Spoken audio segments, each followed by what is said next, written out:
Bienvenue sur Réunion. Sur ce podcast, on tente de découvrir et décoder ce qui arrive avec l'environnement, l'énergie, l'économie, la société.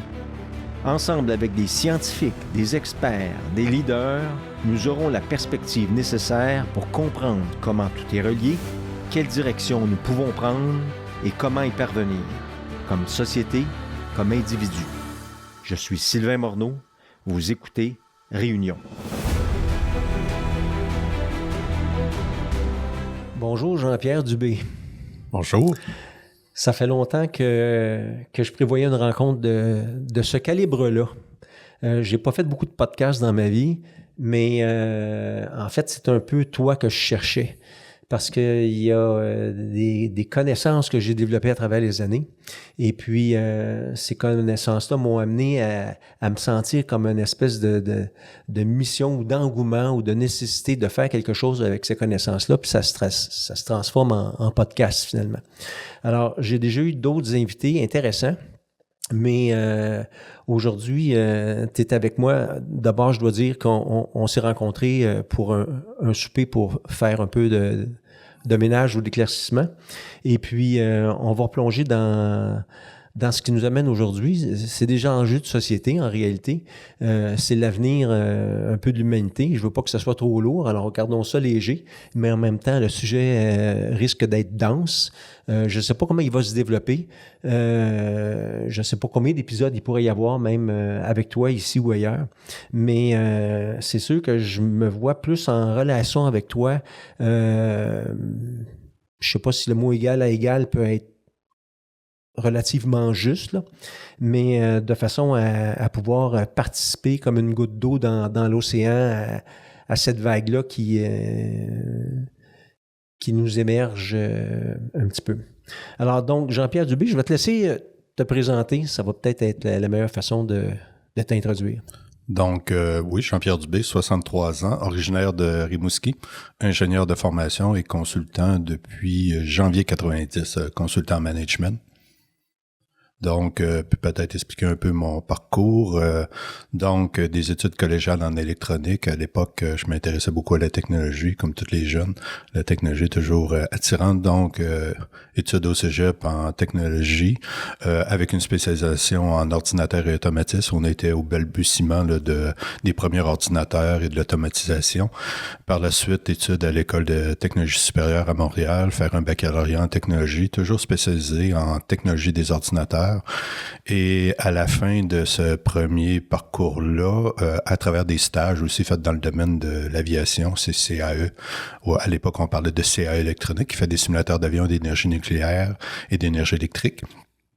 Donc, découvre à la fin de mon parcours universitaire un autre monde, le monde du management, parce qu'en génie, tu as des cours à faire en management, 5 cours obligatoires à faire en management. Donc, je découvre une façon différente de voir les choses. Au lieu de parler juste à un écran d'ordinateur, ça ouvre un monde sur l'humain, la finance, l'économie, tout ça. Donc, rapidement, je décide de poursuivre avec un deuxième baccalauréat en production automatisée. Pourquoi production automatisée? Pas tellement pour le volet automatisation. Je me suis spécialisé à l'époque en robotique et intelligence artificielle, mais surtout à cause que plusieurs cours étaient crédités. Je passais d'un parcours technologie d'électricité spécialisé ordinateur automatisme et en changeant en génie production automatisée, j'avais la moitié des cours de crédités, donc j'ai fait 2 années supplémentaires. Et en sortant, j'ai eu la chance, en sortant de mon deuxième bac en janvier 90, de commencer en consultation dans ce qu'on appelle aujourd'hui les centres collégiales de transfert technologique, les CCTT. Il y en a aujourd'hui 58. À l'époque, il y en avait un seul, à la Pocatière, et mon premier mandat était de réorganiser l'usine de Bombardier Transport à la Pocatière pour implanter des méthodes japonaises de production. Projet qui n'a pas nécessairement bien marché parce que j'avais lu un livre, passer de la théorie à la pratique, c'était quelque chose, mais j'ai eu la chance après ça de côtoyer des experts sur le Toyota Production System et de fil en aiguille, à partir de cette période-là, 90, j'ai été amené à conseiller 2000 entreprises dans 14 pays, dans différents domaines, que ce soit l'aéronautique, le transport, le secteur minier, l'agriculture, etc. Donc, de fil en aiguille, et j'ai toujours poursuivi mes études universitaires aussi. Juste toujours, je suis un très mauvais étudiant, soit je comprends pas vite ou je suis rentré à l'université en 1983, j'en suis sorti en 2023 et pendant toute cette période-là, donc 40 ans, j'ai toujours fait des cours à l'université. Fait que j'ai plusieurs diplômes de deuxième cycle en développement durable, en innovation sociale, etc. Donc, en administration de société. Donc, de fil en aiguille, à travers la consultation, j'ai été amené par hasard à rencontrer quelqu'un qui faisait une conférence aux alentours de 2005, je pense, qui parlait d'écohérence, donc qui parlait d'économie. On n'était pas encore c'était vraiment pas dans l'esprit du développement durable, c'était vraiment dans un esprit, l'économie laisse des marques à la planète et voici les marques qu'elle laisse et surtout quelles sont les limites que tôt ou tard l'économie va rencontrer face aux limites biophysiques de la planète. C'est une conférence qui était donnée par un ingénieur, Yves Lousignan, qui traite encore du sujet. Yves est probablement le pionnier au Québec, d'avoir amené cette pensée-là de dire il y a des limites biophysiques et on pourra pas, la technologie nous aidera pas à passer outre à ces limites-là. Donc, à partir de cette période-là, je me suis intéressé au monde du développement durable, fait un diplôme de deuxième cycle en développement durable pour me rendre compte, découvrir, comme tout le monde, là, comme la majorité va découvrir le discours de Jean-Marc Jancovici, un autre ingénieur français, qui va apporter un regard totalement différent de l'impossibilité d'un développement durable. Développement et durable, c'est un oxymore dans la même phrase. C'est un peu comme la croissance verte. Tout ça sont des illusions, des mirages. Donc, ça, c'est aux alentours, il y a peut-être une dizaine d'années, découvrir le discours de Jean-Marc Jancovici. Donc, je me tape la lecture et les vidéos, comme tout le monde, en fin de compte, là-dessus. Et là, je découvre aussi les grands penseurs, je vais les appeler de même, les grands penseurs français, parce que la France vit des difficultés au moins 10 ans avant le Québec.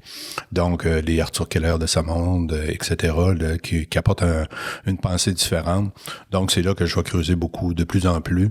C'est plus une passion personnelle. C'était pas au début professionnel, c'était plus personnel. Cobum continuait parce que j'ai créé 3 cabinets de conseil. Un premier cabinet que j'ai fusionné avec une grande firme d'ingénieurs.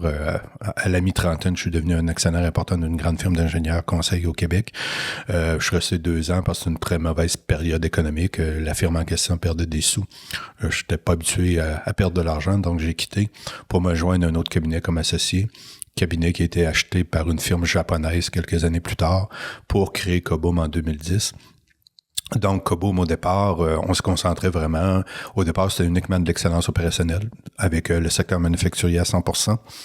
Et de fil en aiguille, quelques années plus tard, on a rajouté la stratégie parce que les clients nous le demandaient. Parce que quand tu redesignes le fonctionnement d'une entreprise, ben naturellement, tu es amené à bien comprendre l'entreprise d'un point de vue microéconomique. Fait qu'on s'est mis à faire de la planification stratégique pour devenir un des cabinets au Québec qui fait le plus de planification stratégique, 30 à 50 planifications stratégiques par année.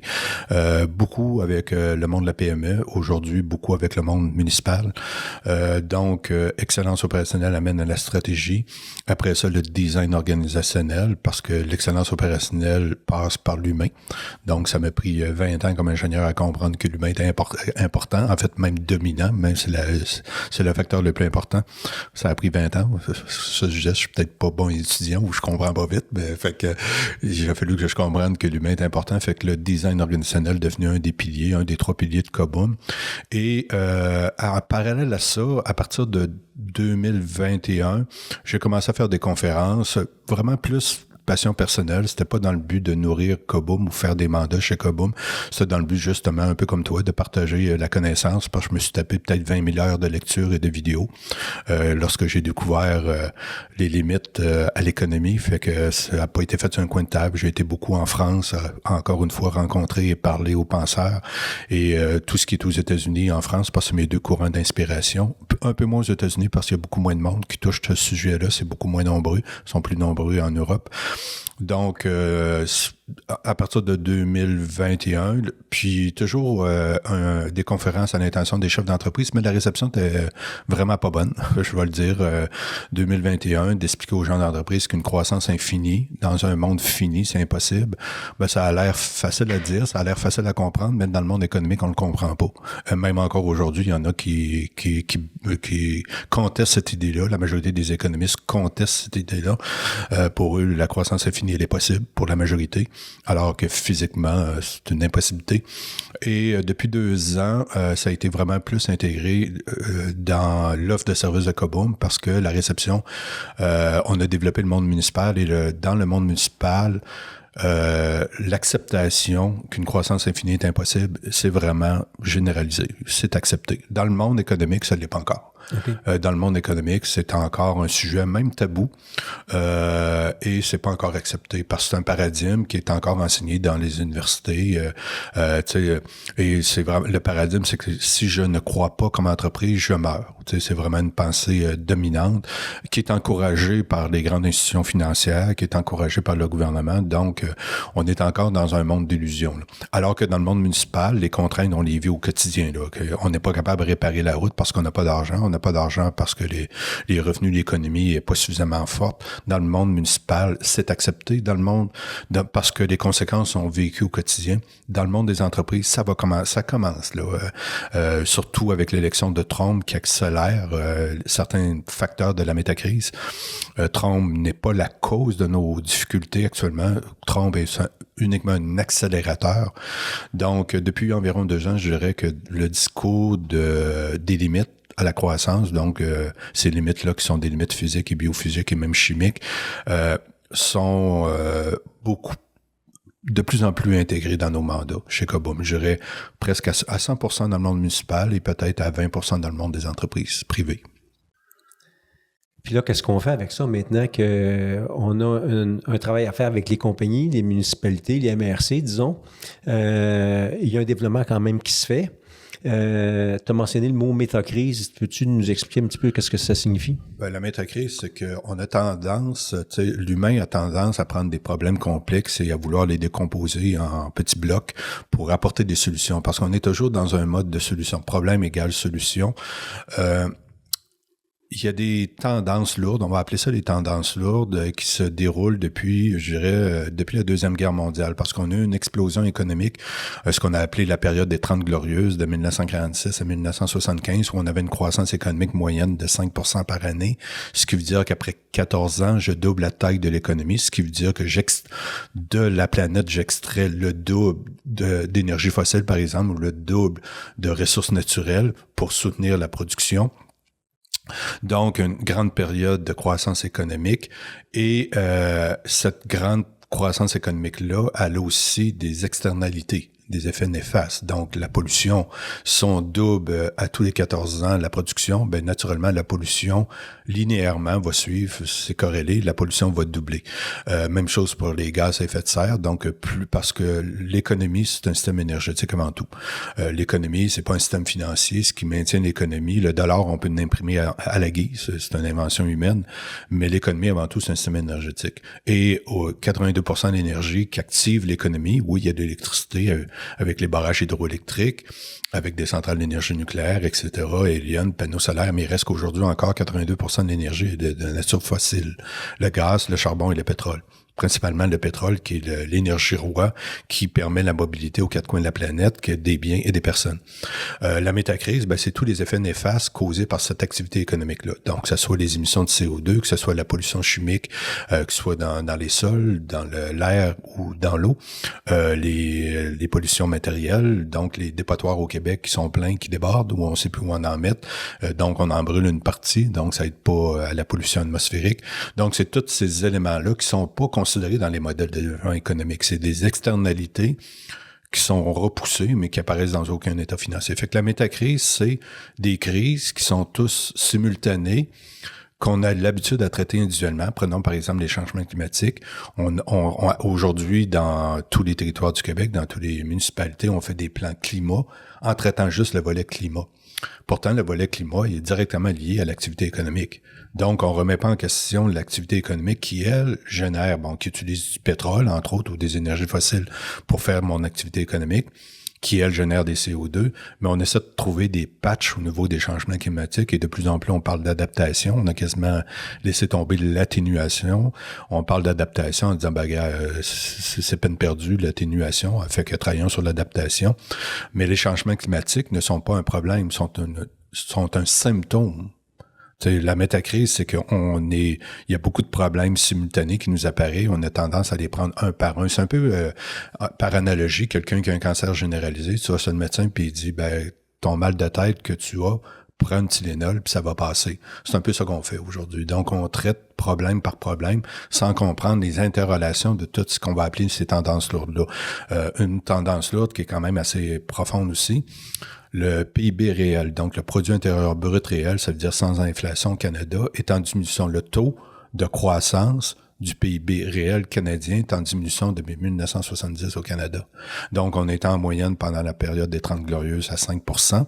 L'économie double à tous les 14 ans, ce qui me permet de créer des programmes sociaux, ce qui me permet de promettre une retraite à tous à 65 ans, ce qui me permet de créer une classe moyenne, ce qui permet aux gens, vu les surplus énergétiques, que j'ai une quantité d'énergie importante, de dire, vous pouvez faire des études longues, etc., etc.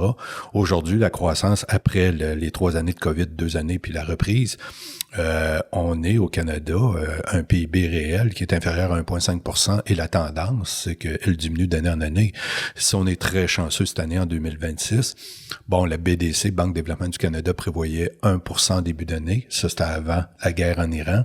Il y a de fortes chances que le PIB canadien soit négatif en 2026. Il y a des chances qu'il soit pas très haut, même négatif en 2027, etc., etc. Donc, on est parti vraiment sur une tendance où, à un horizon à court ou moyen terme, la croissance du PIB réel au Canada soit négative, soit pas positive. Donc ça en est une conséquence de la métacrise. C'est un élément économique de la métacrise. Fait que quand on dit on va faire de l'adaptation climatique, il faut déplacer les routes, il faut rehausser les murets, encore faut-il avoir l'argent pour le faire. Et si l'économie est pas au rendez-vous, comment tu vas faire ton adaptation économique? Donc c'est là le danger de traiter un sujet à la fois sans regarder le portrait. Actuellement, Cobum, on suit, nous, une 60aine de tendances lourdes. Puis quand on parle de tendances lourdes, c'est pas des tendances qui se sont apparues dans les derniers mois. On parle de tendances qui s'inscrivent pour la majorité après la Deuxième Guerre mondiale. Et quand on parle de tendances, c'est qu'il y a vraiment une ligne. On est capable de voir la direction. Et quand on extrapole ces tendances-là, on les met tous ensemble, on est capable, c'est ce qu'on appelle la prospective, d'avoir quand même un regard assez lucide sur ce qui s'en vient sur les 10, 15, 20 prochaines années, avec un risque d'erreur quand même pas très grand, parce que, étant donné que c'est des tendances qui sont lourdes, comme on le dit, on est quand même capable d'extrapoler des futurs possibles. Donc, des futurs avec un horizon de temps. Nous, on en regarde toujours 2040, parce que souvent la prospective, si on prend l'approche française, on le regarde sur plus long terme, souvent 50 ans. Moi, je trouve ça trop long pour éduquer le monde municipal et le monde des entreprises.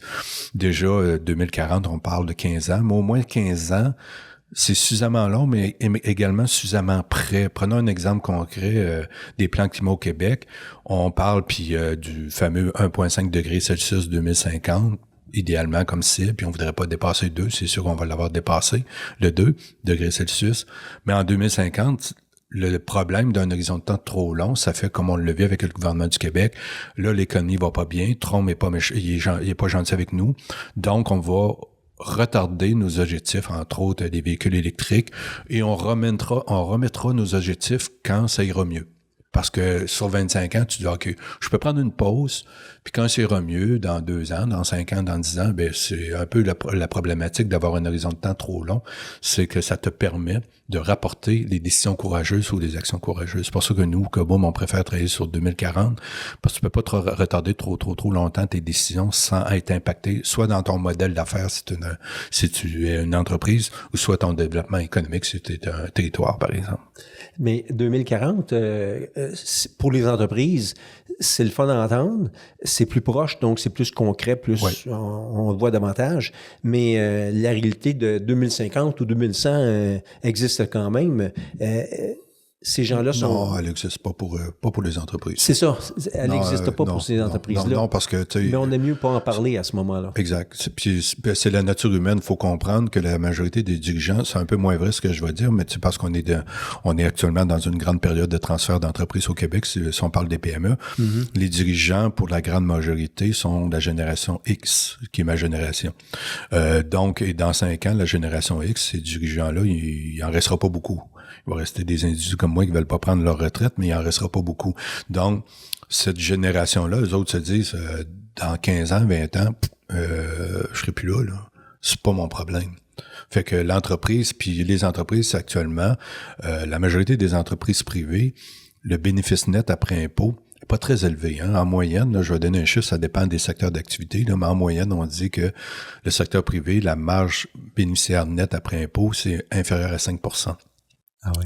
Donc, dans le contexte qui est vraiment pas facile actuellement avec la guerre tarifaire, avec la guerre en Iran où on voit une inflation structurelle se mettre en place, ça attaque directement les marges bénéficiaires. Donc, les entreprises actuellement sont beaucoup plus à gérer la fin du mois que la fin du mois. Donc, c'est le fameux syndrome, donc de parler sur des horizons de temps 2050-2100, c'est totalement futile et inutile. La génération qui reprend les entreprises, la génération Y, sont plus ouverts parce que les autres, dans 15 ans, ils vont être là, mais dans 25 ans, ça a la même problématique. Ils se disent, ça devient plus mon problème. Donc, l'horizon de temps, c'est important qu'on ait un horizon de temps qui parle aux chefs d'entreprise. Si c'est trop long, ça leur parle pas du tout. Et je dirais que c'est un peu la même chose même au niveau de l'appareil gouvernemental, de la fonction publique. Un horizon de temps trop long, ça te permet de dire, les autres régleront ça. Surtout que les cycles politiques sont de 4 ans, là. Est-ce que donc c'est plus lent parler aux politiques ou que le message arrive dans la conscience vraiment du politique que dans les entreprises? Donc, puis c'est le politique qui change aussi, qui est le gouvernail lent, mais qui est le gouvernail d'une direction qu'une société emprunte tranquillement. Oui, puis non. Non? Non. OK. Je vais expliquer. Dans une société démocratique, comme on l'est, les gouvernements sont plus à la remorque de la société civile. Et puis quand je parle de gouvernement, je vais clarifier les choses. Je parle du fédéral et du provincial pour le Canada, donc au niveau des provinces et au niveau du pays. Mm-hmm. Sont beaucoup plus à la remorque. On n'est pas dans une autocratie ou dans une dictature où le dirigeant peut, comme la Chine par exemple, je décide qu'on tourne à droite, tout le monde va tourner à droite. Mm-hmm. C'est la différence entre une démocratie et une dictature. Une dictature, le pouvoir dicte l'orientation puis tout le monde suit. Dans une démocratie, c'est plutôt l'inverse. Les politiciens seront toujours en retard sur la société civile. Il faut l'accepter. Fait qu'il faut arrêter d'attendre après l'appareil gouvernemental, que ce soit fédéral ou provincial.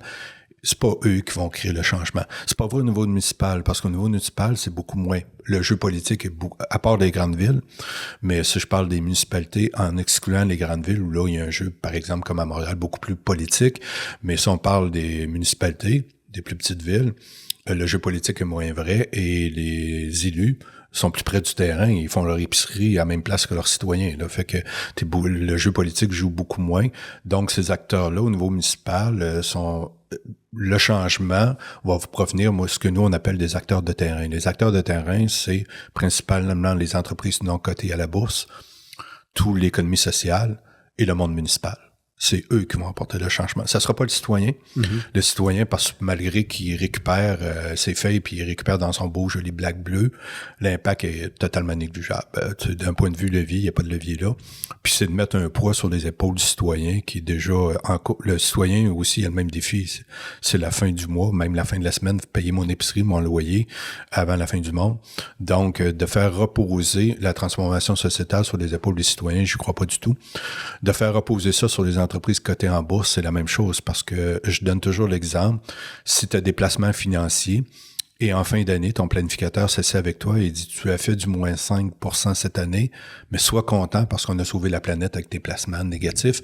Pas sûr que tu vas garder ton planificateur financier bien, bien longtemps. » Donc, on est tous un peu coupables du comportement des entreprises à la bourse, qu'on appelle les entreprises publiques, parce que on veut une retraite, donc on veut des rendements, donc on s'attend à des rendements positifs. Rendement positif veut dire croissance.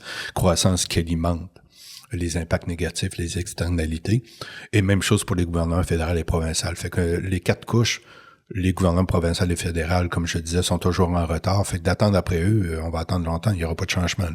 D'attendre après les entreprises cotées à cause de nos attentes comme citoyens, il faut pas attendre après eux. Fait que il faut. Puis le 4e niveau, les citoyens, même chose. Donc, c'est vraiment les acteurs de terrain. C'est pour ça que Cobum, on travaille avec ces acteurs-là pour amener le changement au niveau des décideurs. Qui, eux, par exemple, je dirige, mettons, une entreprise de 200 employés. Si je décide de prendre acte puis d'adapter mon modèle d'affaires aux limites qui nous sont imposées, il y a 200 personnes qui viennent de suivre tout d'un coup. Mm-hmm. Fait que l'effet de levier est beaucoup plus important. Là. Mais donc, si le premier levier ou le plus rapide, le plus efficace, c'est les entreprises, par exemple? Entreprises en deuxième, le monde municipal en premier. Municipal en premier. Ouais. Je les mets au même niveau, je les appelle les acteurs de terrain, mais le monde municipal en premier. Parce que le monde municipal, il y a quand même des contraintes financières, mais qui sont moins importantes que des contraintes financières, par exemple, qu'on peut rencontrer dans les entreprises. On commence à sentir tranquillement les bouleversements. Là. Les rues ont de la difficulté à se retrouver en bon état là, sur un printemps qui s'allonge. C'est un faible mot, cette difficulté. Oui, j'emploie c'est un euphémisme. Un euphémisme. Mais donc, c'est ça, on sent déjà les effets qui sont en train de nous impacter tranquillement. Différentes personnes à différents degrés, à différents moments pour une différente durée, puis à une différente fréquence, tout ça, mais on le sent quand même que ça rentre. Cette tendance-là qui pourrait, grâce à toi et au travail que tu fais, est-ce que c'est quelque chose qui, on peut réalistement dire qu'il peut avoir une vague qui va changer la direction un petit peu, parce que là, on est quand même juste au Québec, on est quelque part dans le Canada, puis très petit sur la planète. Comment on peut faire pour multiplier les individus comme toi pour que les compagnies, les entreprises, les villes, les municipalités puissent comprendre ou apporter des changements nécessaires à... Ça va être, la transformation. On a longtemps, plusieurs, on croyait que ça pourrait être fait. Même, il y a eu un rêve, c'est un peu ça aussi l'approche développement durable avec l'ONU, d'avoir, les fameux ODD, Objectifs de développement durable, qui allaient apporter un regard, une approche, un cadre de référentiel international. Au final, ça a donné des coups d'épée dans l'eau. Là. On est tombé beaucoup plus vite dans le greenwashing. Ça a permis juste à continuer le système sans le questionner. Il n'y aura pas d'action au niveau, je crois pas à l'action internationale, je crois pas non plus à l'action au niveau d'un pays. J'ai de gros doutes même au niveau d'un État, d'une province comme le Québec.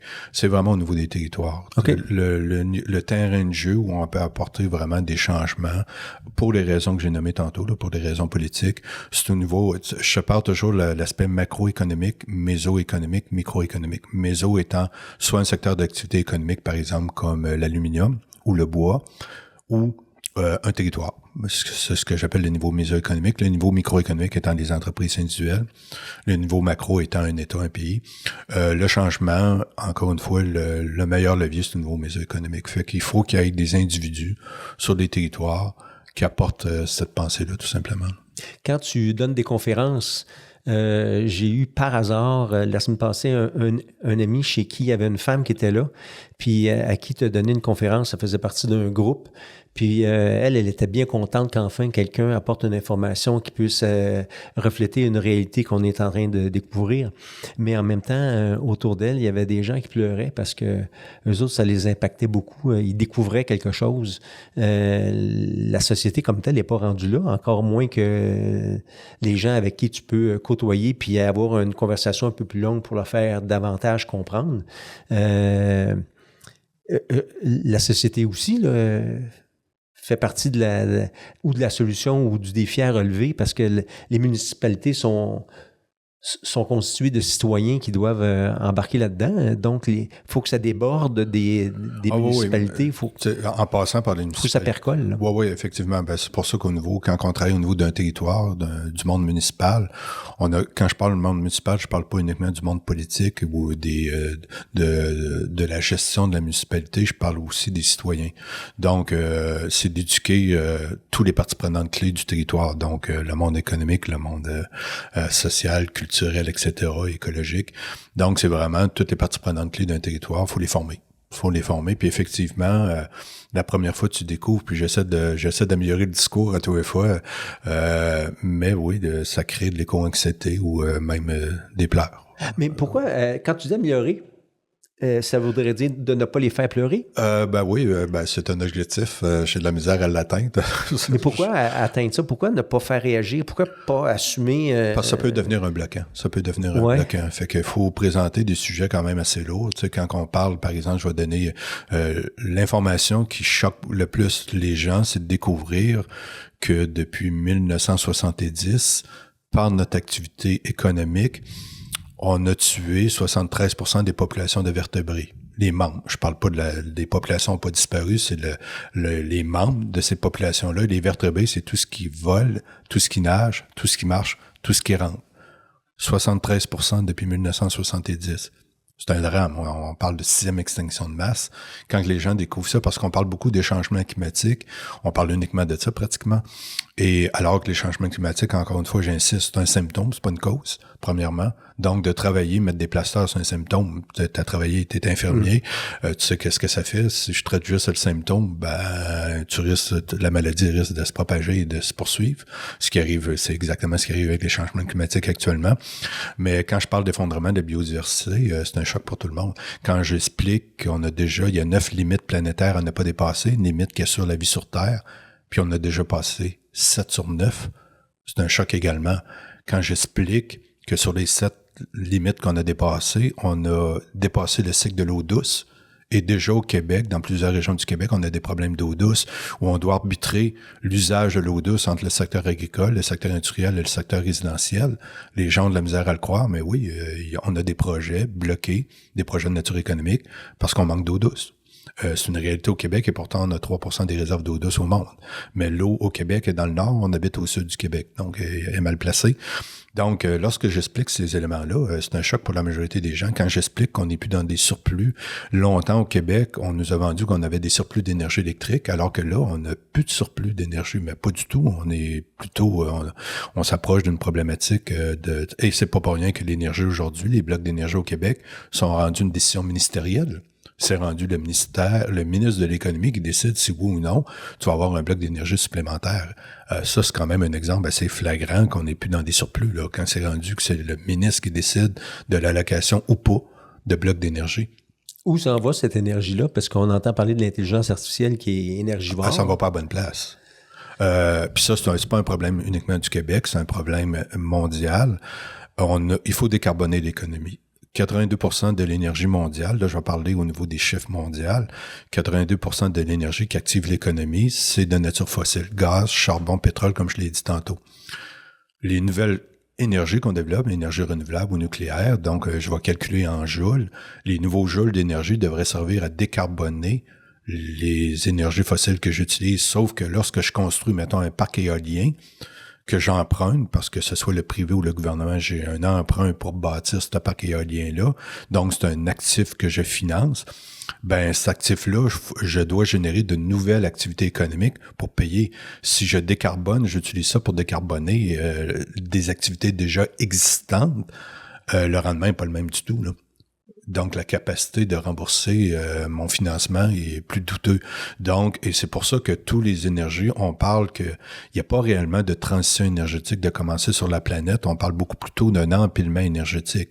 On rajoute des sources d'énergie pour faire de la nouvelle activité économique. Puis pendant ce temps-là, ben, on n'adresse pas le 82% d'énergie fossile.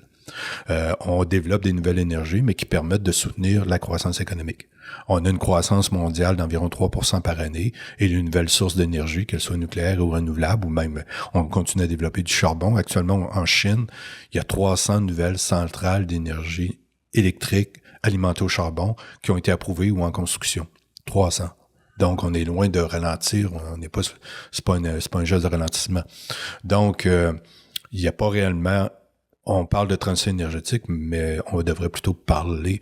On peut considérer que c'est une transition si ça répond aux nouveaux besoins économiques, mais ça n'adresse pas les anciens besoins économiques qui sont alimentés par les énergies fossiles actuellement, là. Mais comment ça devrait se passer dans ce cas-là? Si on accumule de l'énergie encore, on a besoin encore plus d'énergie grâce aux énergies fossiles, grâce aux ça énergies. Ça va se faire de façon naturelle.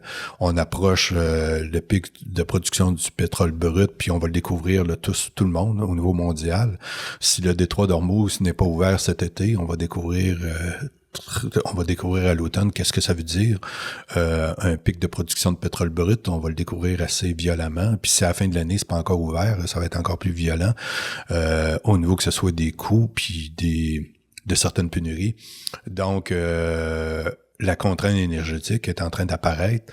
Encore une fois, Trump accélère les choses. Cette contrainte-là énergétique, on prévoyait un pic de production de pétrole brut, dépendamment des données, d'ici une dizaine d'années. Alors que là, on a quand même perdu environ 10%. Là. On parle de 20%, mais il y a quand même une partie du pétrole qui a été redirigée. On parle de 13 millions de barils par jour qui sont perdus pour l'instant. Et si ça est pas, on le récupère pas d'ici la fin de l'année, probablement qu'on va rentrer en dépression économique. On va rentrer en stagflation dès l'été, ça veut dire une inflation structurelle combinée à une récession. Et ça, si le détroit d'Ormuz est encore fermé cet été, et s'il est encore fermé à la fin de l'année, il y a de fortes chances qu'en 2027, ça ressemble plus à une dépression qui pourrait ressembler à 1929-1932. Là. Donc, on va découvrir qu'est-ce que ça veut dire manquer d'énergie. Là. Moi, ça m'amène deux réactions. Un, je suis content parce que si on consomme moins d'énergie fossile, on pollue moins, puis on vise peut-être un mieux-être de l'humain. Ça, c'est juste une des composantes de la métacrise. Mais en même temps, c'est que on a besoin d'une énergie quand même pour que la société fonctionne. On est pris entre une inflation à 2% qu'on voudrait... qui est comme nécessaire selon les principes qu'on a toujours eus, mais en même temps, il ne faudrait pas croître. Comment faire fonctionner les deux ensemble? C'est assez difficile à comprendre. Tu peux pas le penser de même. T'sais, le système économique le système sur lequel on s'appuie était basé sur des énergies abondantes, énergies fossiles, de quand même, d'un point de vue énergétique, de grande qualité. Si on parle du pétrole conventionnel, c'est une énergie qui était peu coûteuse à exploiter, puis facile à transporter, donc beaucoup d'avantages au-delà des émissions de CO2 qu'on fait avec ça. Donc, on a bâti un système économique principalement autour du pétrole. C'est un monde qui est en train de prendre fin. Ça va être acté d'ici 10-20 ans, ça va être une histoire du passé. Donc, il faut réinventer une nouvelle façon de faire d'économie. Et personne n'a la réponse. Donc, faut pas le questionner en disant, c'est-tu l'inflation? Je contrôle l'inflation, je contrôle Non, là, c'est comme ça que ça va fonctionner. Non, c'est ça. T'es en train de penser dans un cadre de pensée qui est en train de terminer. C'est ça. Et faut pas le voir de façon négative.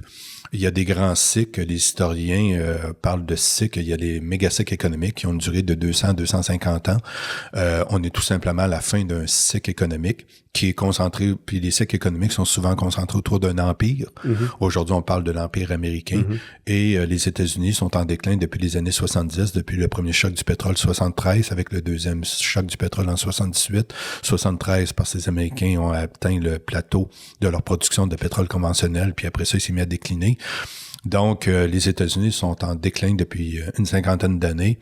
Et dépendamment des analystes, on pense qu'il y a un déclin américain encore pour un 10-20 ans, leur déclin. Donc, puis on connaît le comportement. Le comportement devient de plus en plus guerrier. Un empire qui décline, ça devient c'est un peu comme un lion blessé. Ça devient un empire un peu dangereux, c'est ce qu'on voit actuellement. Et je pense que l'horizon de 10-20 ans, effectivement, est le bon, là. Donc, ce qui faisait l'avantage, d'ailleurs, d'un point de vue économique, le Canada était très lié, le Québec. 78% de nos exportations manufacturières s'envolent au bord de la frontière. C'est un immense avantage qu'on avait, mais aujourd'hui, c'est un immense désavantage. Ce lien-là qu'on a avec un empire qui est en train de décliner, il nous amène vers le bas. Et de penser que ça va revenir, ça reviendra pas. Aucun empire, depuis l'Antiquité, a réussi à inverser le cycle. Ce cycle est connu depuis l'Antiquité. C'est pas la première fois, c'est pas la dernière fois que ça arrive. Faut pas le voir comme une catastrophe. C'est des cycles naturels, comme une plante grandit, elle atteint un plateau puis elle meurt. C'est la même chose pour les humains. Et c'est la même chose pour les sociétés. Les sociétés naissent, se développent, ont un plateau, puis déclinent. Mais est-ce que tu es capable de faire une comparaison ou un lien fort entre chacun des empires qui a eu lieu, disons, on part de 1700, là, 1800? Tu as eu la Hollande, tu as eu l'Angleterre, l'Empire britannique est l'empire qui a duré le plus longtemps, 400 ans. La Chine, ça fait 3 fois qu'elle passe dans le cycle. Là. C'est la troisième. La Chine est sur sa montée, alors que les États-Unis sont sur leur descente. La Chine devrait arrêter de monter 10-20 ans maximum, puis après ça, on va atteindre le cycle du plateau. On dit que la montée dans un cycle est environ 50 à 100 ans, le plateau 50 à 100 ans, le déclin 50 à 100 ans, pour un total d'environ 200-250 années. L'Empire britannique a duré le plus longtemps. L'Empire britannique a commencé à décliner après la Première Guerre mondiale et les Américains ont accéléré le déclin de l'Empire britannique après la Deuxième Guerre mondiale avec le financement. C'est ça. Mais ce que je voulais dire, c'est que chacun de ces empires-là sont nés, ont grandi, se sont développés, ont décliné tranquillement plus ou moins dans la difficulté, puis un autre empire est venu après. Totalement. Mais entre ces deux empires-là, quelqu'un qui aurait été à un micro n'aura pas pu parler de métacrise à ce moment-là. C'est pas la même chose, là. Oh, là, c'est juste la fin d'un cycle pour un nouveau cycle, mais est-ce qu'on est à la fin d'un cycle, après les Américains, pour un nouveau cycle qui va s'appeler autrement, mais qui va être business as usual, ou il y a quelque chose... Non. À la fin, il y a quelque chose de cassé. Oui, à la fin de chaque cycle, rupture. Il y a quand même des changements économiques, sociétaux qui s'opèrent. Là. Il y a une nouvelle façon de faire, parce qu'économie, hein, le terme veut dire entretenir la maison. Économie, ça veut pas dire faire du cash, puis jouer à la bourse, puis faire des bitcoins. C'est pas ça du tout. L'économie, ça veut dire l'entretien de la maison, et l'entretien de la maison devient différent. Donc, il y a une façon de faire société différente. Donc, c'est un peu ça le défi actuellement. On est en une période où il y a un déclin, puis la naissance, il faut donner naissance à une nouvelle façon de faire société. OK. Donc, c'est là, c'est pour ça que la métacrise peut être perçue de façon très négative, mais une fois qu'on l'a comprise, ça peut être perçu aussi comme un monde d'opportunités. Mais il faut innover. On pourra pas répéter, puis on pourra pas s'accrocher au passé. Ceux qui vont s'accrocher au passé, malheureusement, vont décliner avec le système qui est en déclin. Là. Puis on n'a jamais réussi, encore une fois, j'insiste, depuis l'Antiquité, à ralentir un cycle. Les cycles sont connus, les phases sont connues, les caractéristiques sont assez connues. C'est ça l'avantage de faire de la prospective. La prospective, on en regarde devant nous, mais on regarde beaucoup l'histoire aussi. Il faut connaître son histoire parfaitement. Un peu éliminer le présent, parce que le présent, c'est du bruit, c'est de l'actualité, c'est des tweets de Donald Trump pendant la nuit. Ça fait juste nous étourdir. Fait qu'on regarde le passé, assez loin dans le temps, on regarde devant nous et on en tire des conclusions. Là. Et quelle conclusion pour 2040, alors? On doit parler des futurs au pluriel. C'est sûr que ça va être un monde moins matériel. Parce qu'on a atteint des ressources, on a des limites physiques sur plusieurs... donner un exemple, il y a 118 éléments chimiques connus sur Terre qu'on expose dans le tableau périodique. Environ 90 sont utilisés dans le monde économique actuel, le cuivre, le lithium, etc. Et sur les 90 utilisés, il y en a 44 actuellement où on a de la difficulté à extraire du sol pour plusieurs raisons. On les extrait, c'est pas parce qu'il y en a pas au sol. Il y a plusieurs causes. Là. Il y a eu grande famille de causes qui expliquent pourquoi on a de la misère à les extraire à un coût intéressant. Ce qui explique une partie de l'inflation. L'inflation n'est pas conjoncturelle, l'inflation est surtout structurelle. C'est ce que le monde économique ne comprend pas. On pense que c'est à cause des taux d'intérêt, c'est à cause du loyer de l'argent, blablabla. Ça, c'est l'aspect conjoncturel. Mais les fondements même de l'inflation sont structurels et c'est pour ça qu'on a de la misère à contrôler. On contrôle l'inflation en montant les taux d'intérêt, fait que de cette façon-là, on ralentit l'économie. Puis quand on relâche un peu les taux d'intérêt, ben l'inflation repart. Fait qu'on est pogné un peu. C'est parce que la problématique est une raréfication des ressources matérielles et énergétiques. Et ça, ben, ça disparaîtra pas. Fait qu'en 2040, parce que la Terre, malheureusement, fait seulement 13 000 km de diamètre, puis on n'a pas trouvé des trucs pour la gonfler. C'est peut-être qu'un jour, mais pour l'instant, on n'a rien trouvé. Fait que peut-être les économistes trouveront, ou les politiciens trouveront un truc pour nous la faire grossir. Par exemple, un fichier Excel, tout est grossi facilement. Les promesses électorales, tu es capable de tout grossir, mais dans le monde réel, ben, les ressources sont en quantité limitée. Et sur plusieurs de ces ressources-là, j'insiste, 44 ressources du tableau périodique sont en problème de disponibilité actuellement. Ce qui est quand même immense. Disponibilité à différents degrés, mais on a des problèmes de disponibilité actuellement. Et une des raisons de la difficulté d'extraction, par exemple, c'est là que la métacrise est important. Tantôt, je disais qu'on a dépassé 7 limites sur 9 planétaires. Une des limites, c'est le cycle de l'eau douce. Et l'eau douce est une des ressources actuellement qui nous limite dans l'extraction des ressources métalliques. Parce que dans le monde minier, on utilise beaucoup d'eau. Actuellement, dans le monde, prenons le cuivre, par exemple, on est en conflit sur plusieurs endroits où on exploite du cuivre, l'eau versus l'agriculture, puis l'humain, puis le minier. Donc, on a des conflits d'usage. Donc, au Québec ou partout sur la planète? Non, dans les pays qui extraient, mais au Québec, ça va devenir un sujet aussi. Ça va devenir un sujet de, comme je le disais tantôt, on a déjà certaines problématiques de location de l'eau douce pour l'agriculture versus le secteur industriel. Fait que ça va devenir une problématique mondiale. Je reviens à 2040. Donne-moi pas le portrait de 2040 comme tel, mais qu'est-ce qui va se passer entre maintenant et 2040, qui m'apparaît quand même un clin d'œil, là? Oui, c'est un clin d'œil. Ben, il va y avoir, tu sais, appelons ça, j'aime pas le mot effondrement au pluriel, parce que ça fait catastrophique, mais des descentes. Des descentes, tu sais, puis on appelle ça, d'ailleurs, il y a un symptôme, on appelle ça le symptôme de la ligne de référence qui change.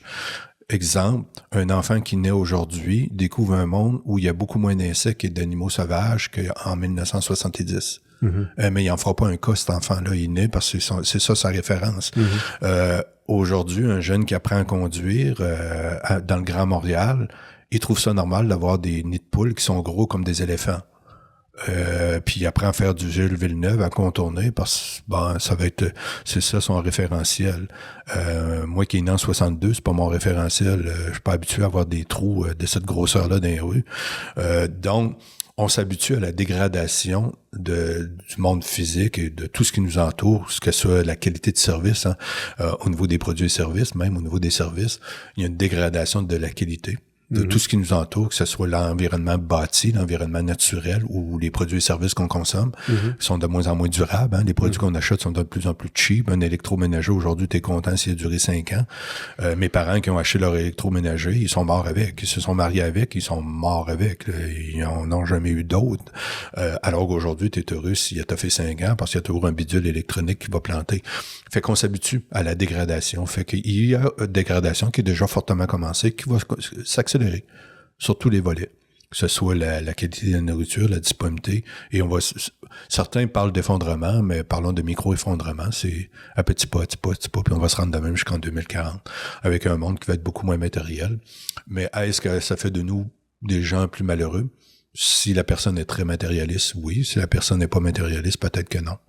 Est-ce que tu as besoin je dis toujours comme exemple, dans une famille, 2 enfants, 2 adultes, est-ce que tu es obligé d'avoir 4 voitures stationnées devant la maison? Pour être heureux?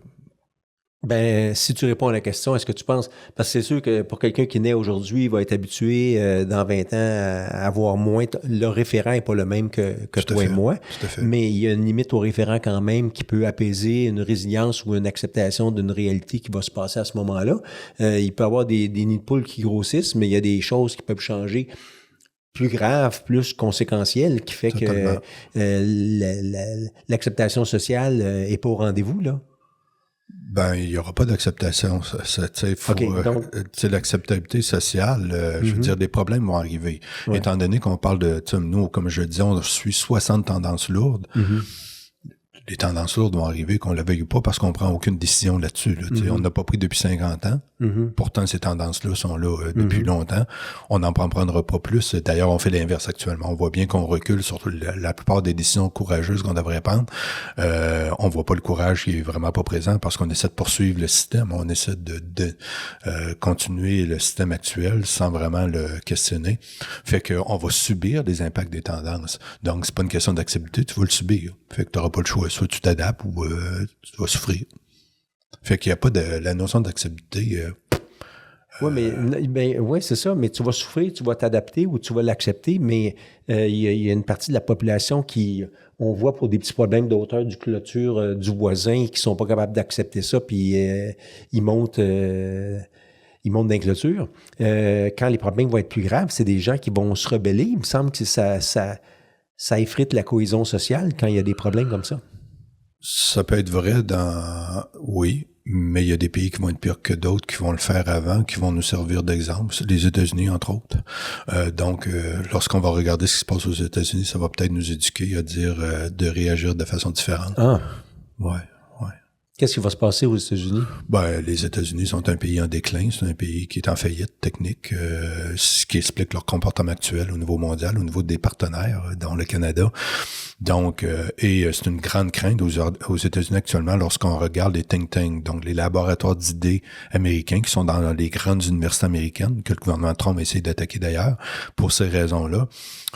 Une des plus grandes craintes véhiculées actuellement par le monde économique, les historiens, les sociologues américains, c'est une deuxième guerre civile américaine. On a passé proche à la fin du premier mandat de Trump. On pourrait passer proche aux élections de mi-mandat cette année. On pourrait passer proche encore à la fin du deuxième mandat de Trump s'il décide de s'accrocher, parce qu'il y a des théories qui circulent comme quoi il voudrait s'accrocher pour un troisième mandat. Il y a même des explications. Hier, le Washington Post ont publié un article qui expliquerait comment Trump pourrait faire un troisième mandat. Ça, c'est le Washington Post. On parle pas du Journal de Québec qui explique avec des théories complotistes. On parle du Washington Post. C'était repris par plusieurs grands médias américains hier. Donc, il y a ce genre de risque-là aux États-Unis. Fait que les États-Unis, à cause de leur situation financière qui était catastrophique et la fin de la dominance du pétrodollar, parce que ce qui joue en Iran, ce qui s'est joué au Venezuela, c'est la fin de la dominance du pétrodollar qui permet de financer la dette épouvantable américaine. Donc, ça veut pas dire que ça va arrêter demain matin, mais c'est plus l'hégémonie, là. Donc, le pétrodollar n'est plus la seule monnaie de référence. Le yuan est rendu, je pense, les transactions du pétrole, c'est à 8% environ, la monnaie chinoise, et elle va continuer à monter. Donc, et ça veut dire des difficultés de plus en plus grandes pour les Américains pour financer une dette, pour financer les 800 bases militaires américaines, pour financer les petites tournées de fusées autour de la Lune et tous ces programmes-là. Ça va devenir financer l'explosion de l'intelligence artificielle, ça va devenir un peu complexe. On assiste à quelque chose, là. Ah, totalement. Ah oui, totalement. On assiste, comme ça s'est passé pour l'Angleterre, comme ça s'est passé pour la Turquie, comme ça s'est déjà passé pour la Chine. C'est pas la première fois. On assiste à la fin le déclin d'un empire, et ça finit toujours par des problèmes de surendettement et d'iniquité. C'est toujours, il y a deux volets. Il y a toujours un surendettement gouvernemental et l'iniquité. Donc, une richesse qui s'accumule dans les mains de quelques-uns. C'est pas la première fois que ça arrive. Encore une fois, j'insiste. Et ça finit toujours souvent, presque tout le temps, dans la douleur pour les pays en question. Donc, les gens pensent que ça pourrait finir en des conflits entre, oui, il y a des conflits, Russie, Chine, États-Unis, Iran, tout ça, mais souvent, c'est des conflits intérieurs au pays. Et ça, c'est les plus grandes craintes. Je regarde beaucoup de think tanks américains, encore une fois, dans des grandes universités américaines, et c'est beaucoup plus ça, le sujet, là, comme tel. La crainte est beaucoup plus les Américains entre eux.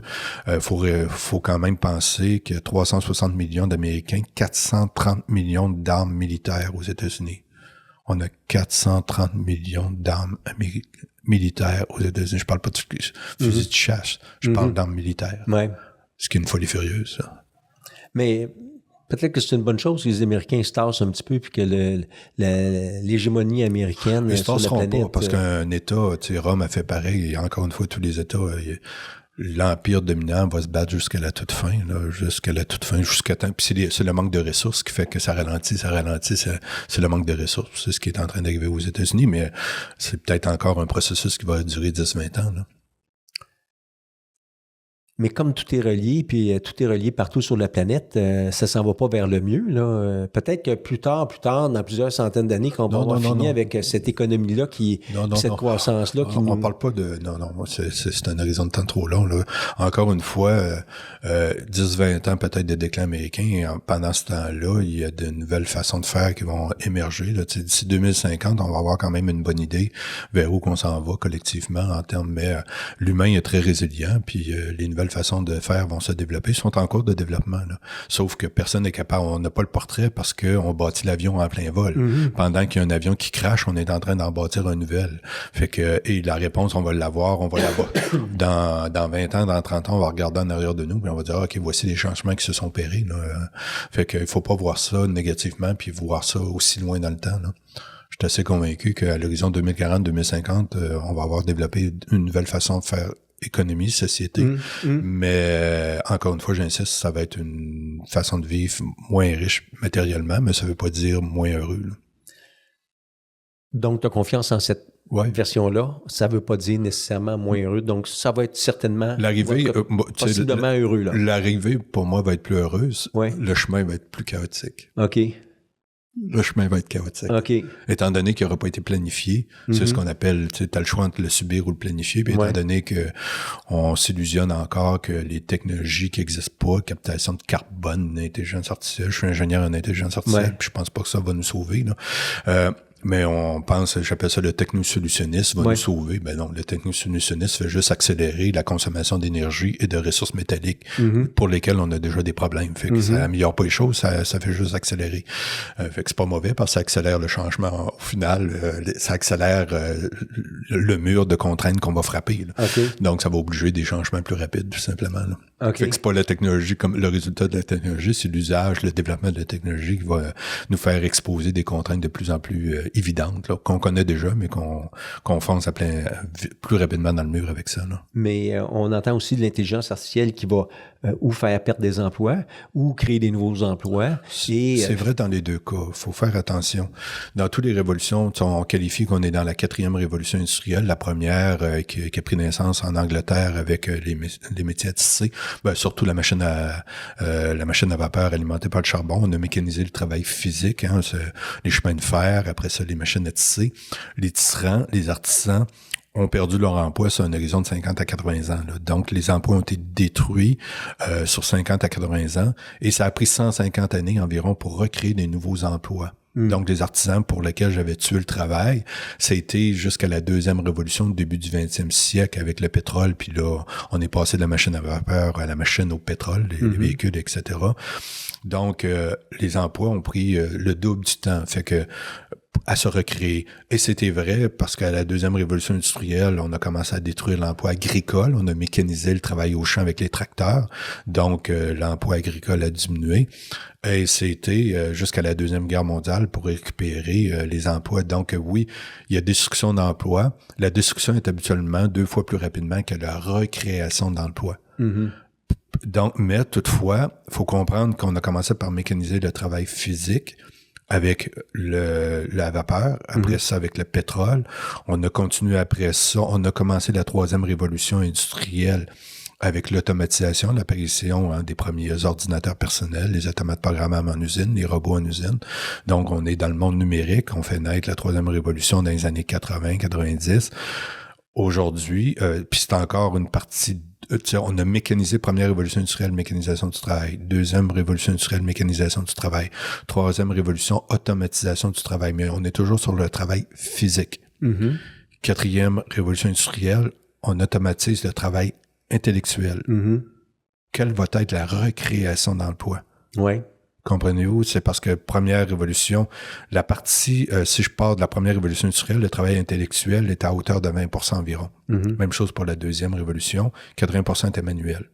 Aujourd'hui, on a inversé les ratios. Dans l'économie, on est environ 80% intellectuel et 20% manuel. Mais si j'automatise la partie intellectuelle, il reste quoi? Surtout si une société de service. Là. Exact. Donc, je ne crois pas à la 4e révolution dans laquelle on commence, qu'on va être capable de recréer de l'emploi. Mais c'est une catastrophe. Tout à fait. Parce qu'un emploi, c'est des revenus pour un gouvernement, c'est des taxes qu'ils perçoivent, puis c'est des services qu'ils redonnent à la société. Oui. Il y a deux éléments parallèles. Il y a la métacrise, qui sont les limites physiques de la planète, que je qualifie de métacrise, qui est déjà plusieurs tendances. Je parle d'une 60aine, je pourrais en parler pendant une semaine, chacune une par une, puis voir comment chacune se connecte, parce qu'ils sont tous interreliés, puis certains des fois s'amplifient dans le sens positif, des fois négatif, mais ils sont tous interreliés. Mais après, il y a un signal que je considère faible. Comme je disais, quand je suis sorti en production automatisée, je m'étais spécialisé en robotique et intelligence artificielle. J'ai programmé mes premiers réseaux neuronaux en janvier 90. Ça fait que j'ai fait la programmation de réseaux neuronaux pour automatiser des procédés industriels. Mais depuis ce temps-là, c'était pas très puissant, je dirais. Ça fonctionnait pas très bien. Quand je suis tourné me mettre à jour au MIT, Massachusetts Institute of Technology, en 2018, ce qu'on nous disait au MIT, il disait si vous êtes venu pour vous mettre à jour, vous pensez que ça a évolué? Il disait non, puis il disait en farce, eux autres, ils appelaient ça de la stupidité artificielle. Puis il nous disait qu'il s'attendait à avoir l'intelligence d'une croquerelle à l'horizon 2040-2050. 2022, pic, on a ChatGPT qui sort, boum, tout d'un coup, il y a un réveil. Fait qu'on était face à un signal faible, l'intelligence artificielle était un signal faible, qui bougeait pas vite, et tout d'un coup, c'est ce qu'on appelle une explosion exponentielle.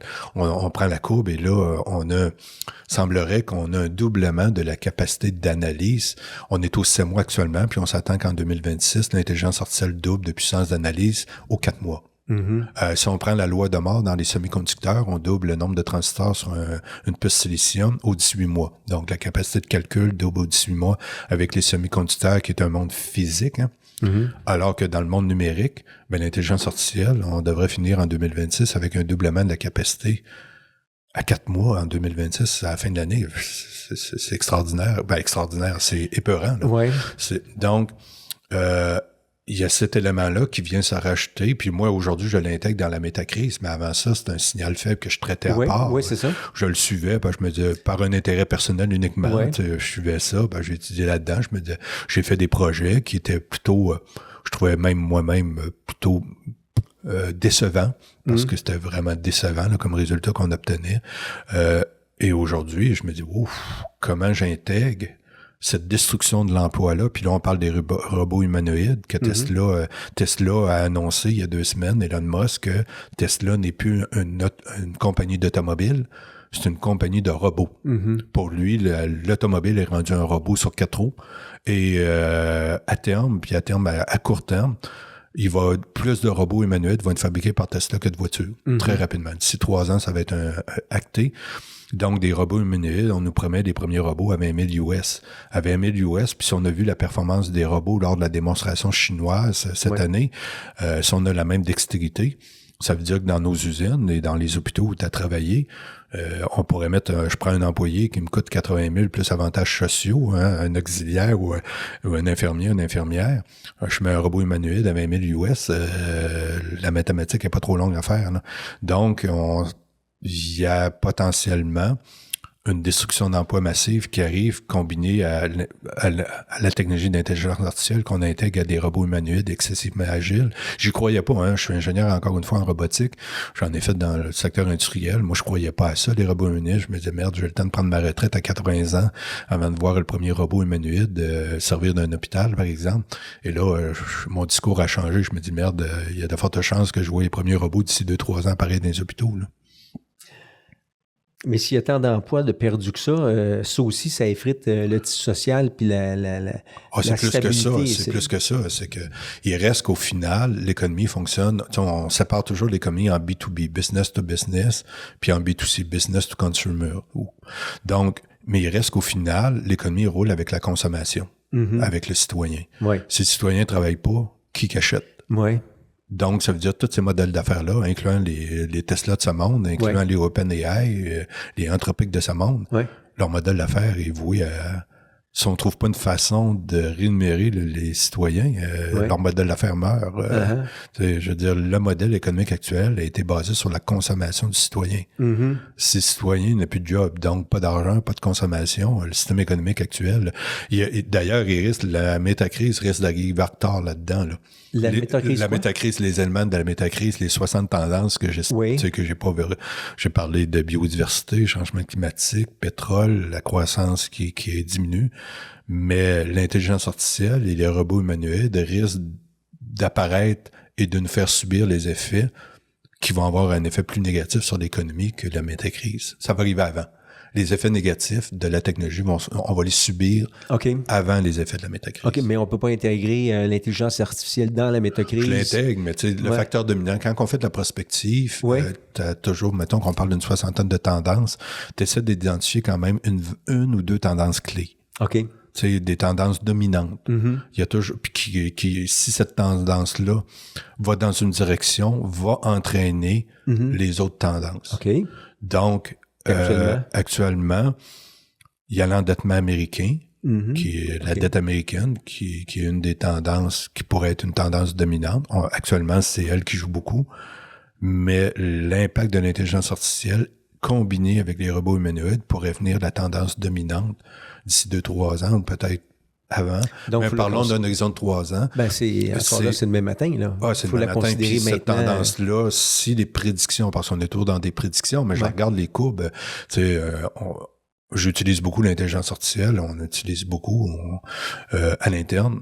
Et je regarde la puissance, les outils s'améliorent à tous les semaines. C'est fabuleux. Là. À chaque semaine, on est capable de voir la différence d'une semaine à l'autre. Je me dis, merde, si la tendance se maintient, effectivement, l'intelligence artificielle et les robots humanoïdes vont devenir, moi je pense, la tendance dominante sur laquelle on va devoir faire de la lecture de la métacrise. Donc ça vont déclencher des éléments, puis les restes des autres tendances vont suivre. Là.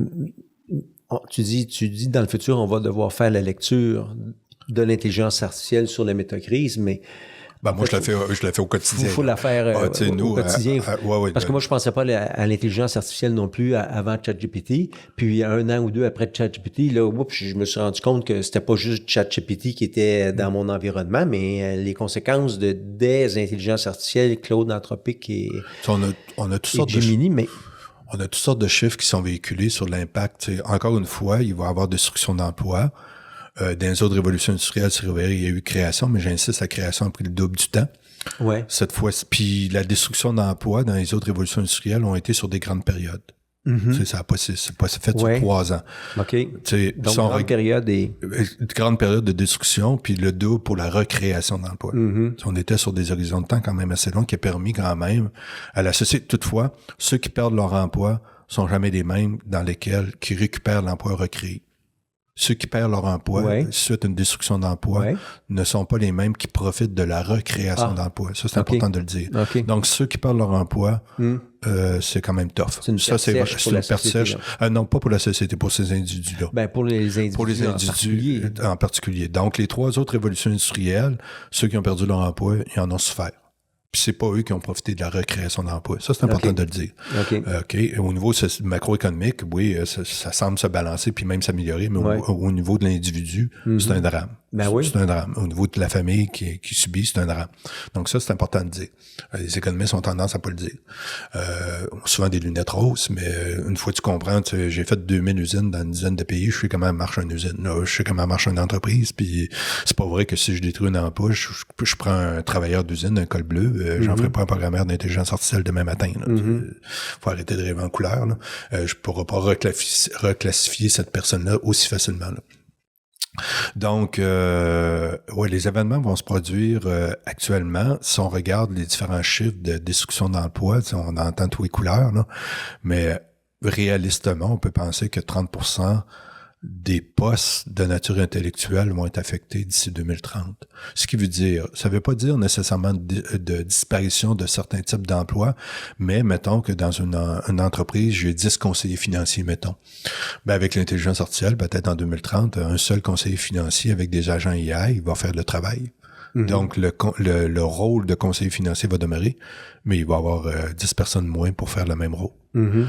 C'est ce que je prévois. Certains prévoient la destruction de 80%. Je pense pas que ça va être aussi haut parce qu'il y a toujours un décalage. Il existe 4 courbes en technologie. On explique la courbe de développement technologique. Puis comme je l'ai expliqué tantôt au niveau des semi-conducteurs, au niveau des ordinateurs, doublement de la capacité aux 18 mois. L'intelligence artificielle, mettons qu'on dit qu'elle double à tous les 4 mois. Mais l'humain, le particulier va adopter la technologie avec un certain décalage dans le temps parce que ça va trop vite. L'entreprise privée va être en décalage par rapport aux citoyens. Les citoyens, dans leur vie, intègrent la technologie plus rapidement que les entreprises privées. Et après ça, en dernier, tu proviens de ce milieu-là, devine quel secteur? Les gouvernements. Le gouvernement. Et il va être en retard sur les entreprises privées, avec un retard des fois de 5 à 10 ans. Donc, quand une nouvelle technologie apparaît, le décalage entre le développement d'une nouvelle technologie et l'adoption par le monde, la fonction publique, on peut considérer environ 10 ans. Donc, c'est pour ça qu'il faut être prudent avec les prédictions de destruction d'emplois. Parce que c'est pas parce que la technologie se développe rapidement qu'elle est adoptée rapidement par les entreprises privées et les organisations publiques. Mais d'autant plus que si on fait attention à ça, j'entends les lignes. Il y aura pas de faire attention. C'est une question. C'est une question de survie. Ceux qui le font pas vont disparaître. Fait que si tu fais attention, tu seras pas là pour en parler. Étant donné qu'il va y avoir de moins en moins, vu qu'on fait de l'automatisation, les gagnants sont ceux qui maîtrisent l'outil, puis pas parce que je veux parler pour l'intelligence artificielle, mais... Non, mais c'est une réalité qui se matérialise. Ben oui, c'est une vraie réalité. Là. On est quand même dans un marché capitaliste, en concurrence, puis ceux qui vont gagner, puis qui vont être là, c'est ceux qui vont l'avoir maîtrisé. Là. Puis si tu joues à l'autruche, puis t'es contre, ben c'est correct, mais tu mais c'est pas des gens qui vont rester chez eux à rien faire, là. C'est des gens qui vont descendre dans la rue. C'est ça qui m'inquiète, moi, c'est le soulèvement social. L'adaptation, là, j'ai l'impression que l'adaptation par rapport aux anciens cycles économiques hollandais ou espagnols ou britanniques, français puis américains, même si la Chine arrive après, j'ai l'impression que les bouleversements qu'on est en train de vivre présentement sont tellement profonds que ce ne sera pas, même sur une période de 50 ans pour transiter entre les Américains et les Chinois, si c'était les Chinois. J'ai pas l'impression que j'ai l'impression que cette transition-là, on ne pourra pas venir dans un nouvel empire. C'est fini le cycle des empires après les Américains. Tu as tout à fait raison. La Chine est la troisième, je te disais, la Chine a passé 2 fois dans le cycle, c'est la 3e montée. Il approche du plateau à cause de l'endettement, parce que quand tu approches un plateau, c'est toujours une question d'endettement. C'est le problème de la Chine, c'est l'endettement au niveau de l'immobilier. Fait qu'il approche d'un plateau, mais il reste encore quelques années de croissance encore pour la Chine. On voit leur taux de croissance diminuer déjà depuis une dizaine d'années, mais il reste encore de la place. Ouais. Il y a l'Inde. Ouais, l'Inde ne sera jamais... Non, parce que pour être un empire, il faut que tu aies une puissance militaire. Tu peux pas juste... L'Inde, c'est une puissance intellectuelle seulement, là, commerciale et intellectuelle, mais militaire, loin de là. Donc, c'est la Chine. C'est la Chine, mais la Chine ne le sera pas parce qu'un empire peut pas devenir un empire avec une démographie qui décline. Oui, c'est ça. C'est parce qu'on s'attend que à la fin du 2100, les Chinois soient 600 millions de Chinois. On est peut-être les chiffres, puis aujourd'hui, les chiffres, il y a toutes sortes de chiffres qu'on entend, là. On est passé de 1,5 milliard, qu'on pensait tous, avec le dernier recensement, on est tombé à 1,3 milliard. Puis il semblerait, certains disent que le chiffre est même gonflé, il serait peut-être même 900 millions à 1,1 milliard de Chinois. On n'est même pas à 1,3 milliard, mais on s'attend, et même le gouvernement chinois le dit, à environ 600 millions de Chinois. Fait qu'une population peut pas devenir un empire dominant avec une population déclinante. Fait qu'effectivement, il y aura pas, on ne pense pas pour le reste du 21e siècle qu'il va y avoir d'empire dominant, il va y avoir des blocs antagonistes. 4 blocs. 4 blocs. Ouais. OK. Un premier bloc qui est en train de se dessiner. Là, on est en train de regarder lequel va le dominer. Je vais l'appeler de même. Le bloc persien. OK. Moyen-Orient. Si l'Iran réussit à... ils maîtrisent aujourd'hui le conflit, mais s'ils réussissent jusqu'à la toute fin, ça soit Israël, soit l'Iran qui vont contrôler le Moyen-Orient. Ah bon? On va le savoir dans les prochaines années. Ça ne sera pas dans les prochains mois, mais les prochaines années. L'Europe. L'Asie, l'Europe non plus, j'aurais pas pensé. Ouais, l'Europe, c'est déjà un fait, c'est quand même un grand bloc économique. De là, la raison pour laquelle le Canada se rapproche de l'Europe. Puis cette semaine, on a parlé beaucoup de dire est-ce que le Canada devrait adhérer à l'Europe. Ça fait partie des discussions. Donc, le bloc asiatique, le bloc européen, le bloc du Moyen-Orient et le bloc nord-américain.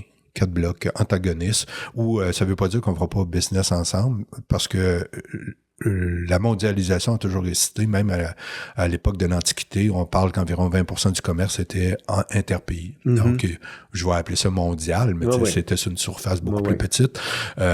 Aujourd'hui, on est à un pourcentage, je pense, c'est 45%. Le commerce international, c'est 45% de l'activité économique. Je vous donne des chiffres approximatifs, faudrait les valider. Ça va diminuer, mais ça ne viendra pas à zéro. C'est pour ça qu'on parle pas de démondialisation, c'est pas le bon terme. C'est une remondialisation. C'est qu'on redécoupe l'économie en des blocs antagonistes. Donc, où il y a des droits de douane, il y a des frontières qui se lèvent. On va traiter entre nous sur certaines ressources plus spécialisées, mais il y a une autonomie plus grande qui va se développer. Et ça, c'est pas une mauvaise nouvelle non plus. Là. D'un point de vue environnemental, de promener des produits aux 4 coins de la planète, c'est pas l'idée du siècle non plus, là. Mais disons qu'on fait les choses un petit peu plus... Je vais essayer d'être positif. Je pensais que j'étais positif depuis le début. Mais disons que j'essaie d'être positif. Parce qu'il faut quand même tirer l'épingle du jeu de chacun. Puis je vais essayer de récupérer le Québec pour faire... pour nous toucher davantage, là. Est-ce que je compare avec les Américains qui sont en train de se replier sur eux autres mêmes, là. D'un côté, j'ai tendance à dire, ben non, ça va toujours être mondialisé, puis peut-être régionalisé ou avec différents pôles, mais ouvert sur l'autre quand même. Mais ce qu'on voit présentement, c'est qu'on dirait que c'est un repli sur soi, puis les Américains veulent construire chez eux pour développer leur économie chez eux. Est-ce que on doit nécessairement, par obligation à cause de l'influence américaine, peut-être pas se replier, entre guillemets, mais utiliser un autre mot que replier, mais essayer de devenir un petit peu plus autonome puis construire notre frigidaire ici comme on le construisait anciennement? Totalement. peut-être pas, tu prends le frigidaire, malgré que c'est un produit très simple. Puis on avait 2 usines au Québec qui faisaient des frigidaires, des électroménagers, puis on les a perdus tous les deux. Faut revenir. Tu sais, moi, je donne toujours l'exemple. C'est une bonne question que tu poses, puis je vais y répondre. Ça, c'est mon opinion personnelle. Au niveau matériel, tu sais, je disais une vie plus pauvre. En fait, sobre. Tu sais, faudrait peut-être, c'est le bon mot, s'inspirer du mode de vie qu'on avait dans les années 70 au Québec. Si on aurait ce mode de vie-là, on serait pas mal à l'équilibre avec les limites planétaires. Pourquoi 70? C'était, tu sais, par exemple... Pas 50? Ou... Ouais, c'est parce que dans les années 50, c'était très pauvre, là. Ouais. C'était un monde très sobre, là. C'était sobre, là. Je veux dire, tu lavais ton linge à la main, là. OK. Fait que, on s'entend pour 60, alors. Dans les années 60-70, tu sais, moi, je pense la première, on était 5 enfants, mes 2 parents étaient 7 à la maison. La première télévision est rentrée noir et blanc, j'avais peut-être 10-12 ans. La première voiture, puis mes parents en ont eu une seule, puis on était 5 enfants, puis il n'y avait pas 5 voitures dans le stationnement, puis mes 2 parents, ils travaillaient tous les deux, ma mère travaillait aussi, puis chacun n'avait pas un véhicule, fait qu'on avait un seul véhicule, puis je pense qu'il est apparu à la maison, j'avais 12 ou 14 ans, là. Et pourtant, je suis encore vivant, j'étais pas malheureux, c'est vers ça qu'on s'en va, là. Quand j'essaie d'expliquer la génération des boomers et les X, on sait savoir quoi, je vous le dis, voici ce que va se ressembler 2040-2050. Ça va ressembler à un monde des années 70. Fait que c'est pas la catastrophe, c'est pas la bougie, on tombe pas à la bougie à la chandelle, mais ça va être un monde beaucoup plus pauvre. Mais si ce n'était que ça, je serais content, moi. C'est déjà... mais tu sais, ceux qui ont connu l'abondance, c'est quand même un recul important. Ceux qui ont connu, tu sais, ceux comme moi, j'ai 63 ans, on a connu un monde très sobre. Après ça, l'abondance, revenir à un monde sobre, c'est plus facile d'accepter, là. Moi, c'est un peu les prévisions que quand je parle d'une décroissance du monde matériel, c'est un monde qui va ressembler, je prends la génération Y et les Z, ils achètent de moins en moins de véhicules, ceux qui vivent en ville. De moins en moins d'automobiles. Nous, les X, on s'identifie à l'automobile. La première chose, on sort, qu'est-ce qu'on a fait? Dès qu'on avait un peu de sous, on s'achète un automobile. Les jeunes, aujourd'hui, s'identifient pas à l'automobile, mais pas du tout. Là. Ça, en ville. En région, oui, parce que ça t'en prend, t'as pas le choix. Mais même moi, je vivais à Rimouski, puis il n'y avait pas de transport en commun. Puis encore une fois, j'ai quitté Rimouski à 21 ans, puis je me suis débrouillé sans voiture. Là, on faisait à pied puis en vélo. On marchait plus, puis c'est tout. Là. Moi, je le souhaite. Je vis pas dans un environnement particulièrement sobre. Non. Je pourrais pas dire ça. À première vue. À première vue. Mais je le souhaite pareil. Moi, ma mentalité est comme ça pareil. Malgré tout, c'est difficile à faire entrer ce que tu as vu. Puis, ça dans quoi j'habite, cette sobriété-là, moi, je la souhaite pour une société. Revenir au frigidaire qui dure 40 ans. Tu sais, les besoins qui sont comblés, là. Exact. La sobriété, c'est ça que ça veut dire. C'est les besoins et un peu plus. Mais comment réussir à retrouver cette sobriété-là sans... Mais on peut pas faire d'omelette sans casser les œufs comme... Encore une fois, tu peux pas la vendre, cette sobriété-là. Tu peux essayer, mais tu va être subi.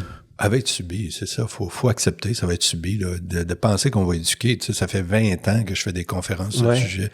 20 ans. Puis soit je m'explique mal, mais tu sais, c'est des coups d'épée dans l'eau que je donne. Tu sais, c'est vraiment, puis j'en suis conscient, là. Tu sais, je le fais pour... Comment tu vis avec ça?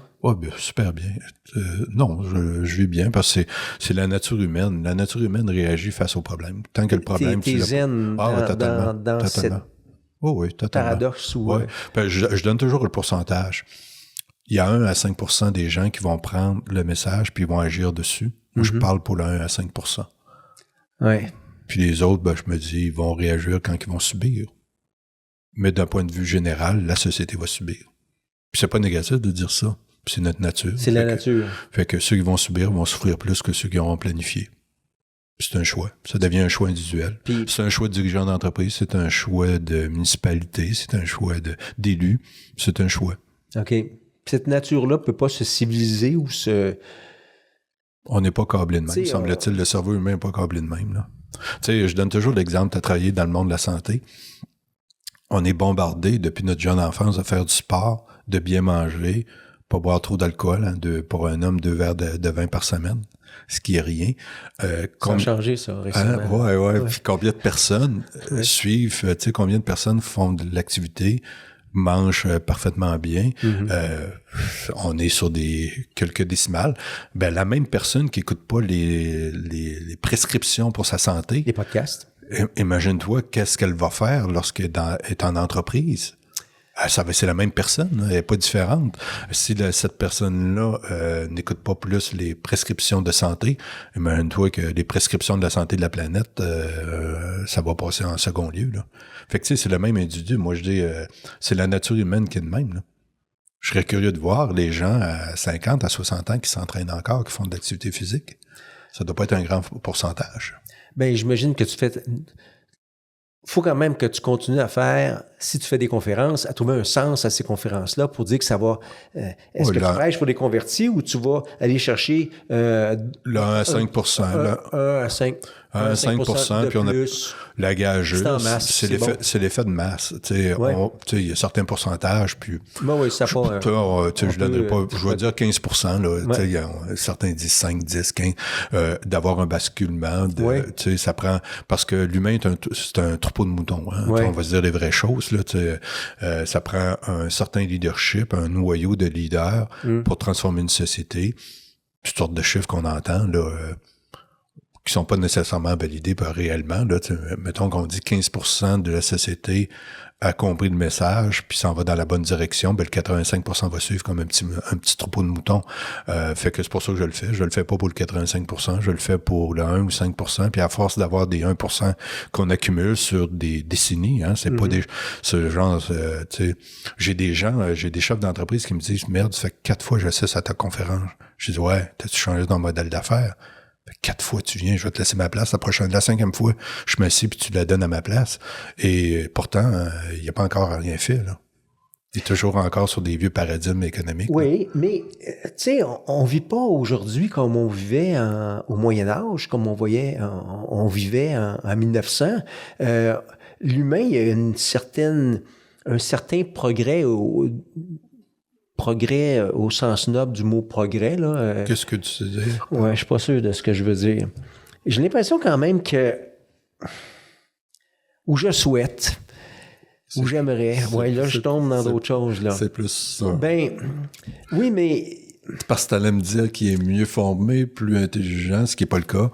Les grandes inventions ont été faites il y a oui, mais déjà ça, c'est seulement de la technique. On est rendu les dieux de la technique, OK? Pour prendre une image. On est les dieux de la technique, tout à fait. Mais on a des institutions médiévales où, peu importe, la démocratie, c'était il y a 2000 ans, mais on a encore, grosso modo, la démocratie... qui se compare. Et puis, mais ce qui n'a pas changé quand tu parlais de la nature humaine, je m'excuse si j'interviens un petit peu, mais la nature humaine, c'est l'archaïque de l'homme, hein, depuis qu'on est singe et puis même avant. Donc, c'est des émotions, tout ça, là. Donc, l'humain ne change pas, même si le médecin dit « change ton alimentation, fais de l'exercice ». Mais là où je m'en ai tantôt, je me dis peut-être un peu quand même. Puis des fois, c'est quand il est confronté vraiment au mur que là, il réagit. Ça a toujours été ça. Donc, c'est pas nouveau. Donc, mais ce mur-là, est-ce qui est pas presque souhaitable? Autant on veut l'éviter, autant est-ce qu'il serait pas souhaitable, ce mur-là, à vivre pour que l'humain change puis prenne conscience d'une façon... Ta question, plusieurs répondent oui. À ta question, effectivement, on peut voir les tendances lourdes de la métacrise, ces éléments-là, les impacts, pour certains vont être perçus comme négatifs, pour d'autres vont dire, ça va forcer le changement. Oui. T'as les deux regards, là. Bon, mais regarde, on va faire de la géopolitique. T'aimes la géopolitique. Ouais. On va essayer de réduire le réseau mondial à quelque chose de canadien. On a un nouveau premier ministre qui est Carney. Moi, j'ai une opinion. Chacun a son opinion. Mais il a prononcé un discours à Davos qui, pour moi, m'a marqué, en tout cas. Tout à fait. Puis je pense qu'il a marqué quand même des gens. Puis on peut voir qu'il y a des liens qui se tissent. Récemment, j'ai vu avec un haut dirigeant indien. d'autres commentateurs disaient, oui, mais ça, c'est parce que c'est... Il promeut Carney, mais dans le fond, c'est un jeu politique qui est en dessous, qui se trame, mais dans le fond, c'est juste des beaux mots de voir Carney qui a des nouvelles valeurs ou des... Mais je crois quand même en Carney, puis j'ai jamais voté vraiment fédéraliste, là. Je suis pas un Canadien de longue souche, mais comme individu, j'ai l'impression qu'il représente... puis on en a parlé au restaurant, puis... s'il y a tantôt, tu parlais de... Je suis un petit peu décousu, là, mais tantôt, tu parlais du commercial, de l'industrie, des MRC, des villes, des citoyens. Puis les derniers qui bougent, c'est le gouvernement. Tout à fait. Mais des fois, il peut y avoir une masse critique. Tu viens d'amener une masse critique au niveau de la société civile. Ben, la masse critique. C'est jamais les grands changements, le droit de vote des femmes, le droit à l'avortement provient pas du gouvernement. Il a fallu que certains individus, Morgan Taylor, se battent puis qu'on le fout en prison pour que les femmes aient le droit d'être avortées au Canada.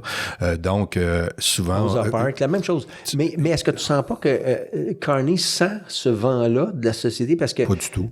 Non. Carney est un économiste de formation avec un doctorat très solide, mais il essaie de sauver le système économique. C'est tout, fin de la discussion. Ah oui? Il n'y a pas d'autres... il a écrit un livre. Là, ah ben oui, mais là, il a rajouté pas mal l'idée de son livre. Son livre, justement, c'était de faire une transition énergétique, alors que là, on va déployer des oléoducs au Canada, puis on a même l'audace de dire qu'on va avoir du pétrole décarboné.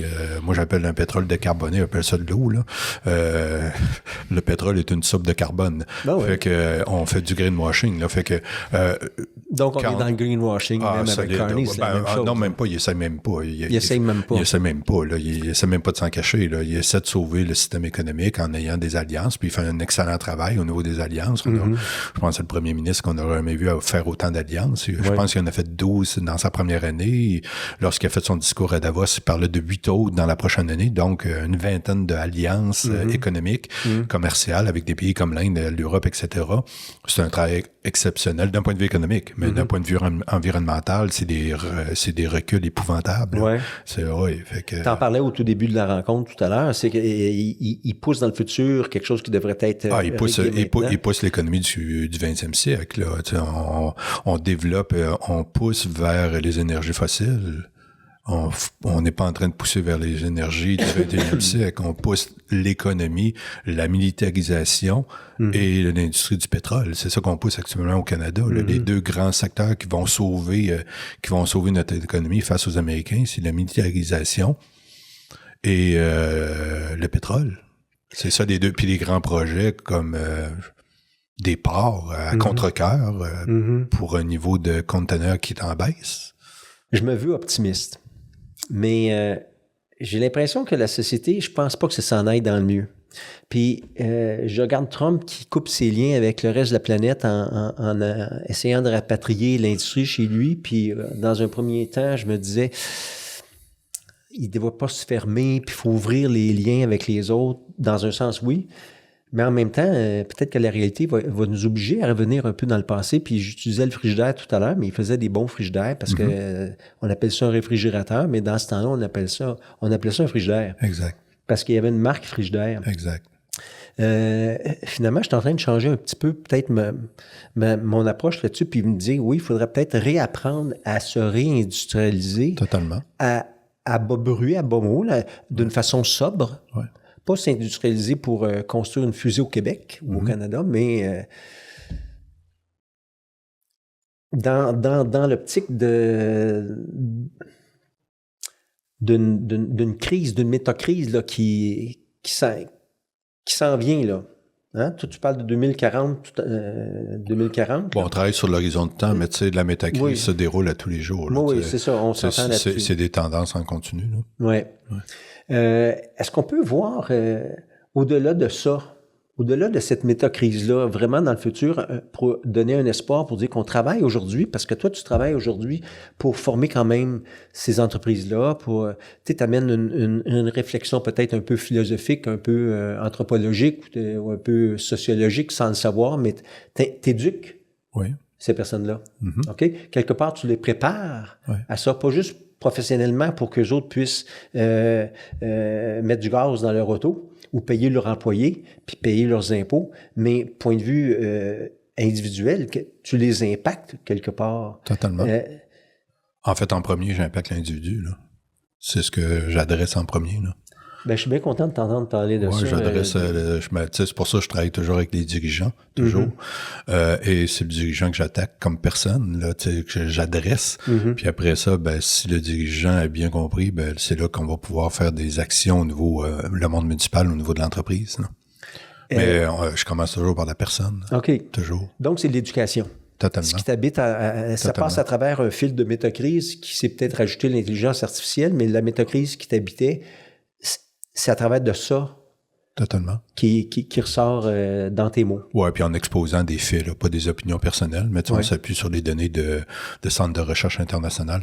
Étant ingénieur, je suis quand même assez, je crois en la science, fait qu'on apporte des données, là, des données chiffrées, c'est pas des opinions.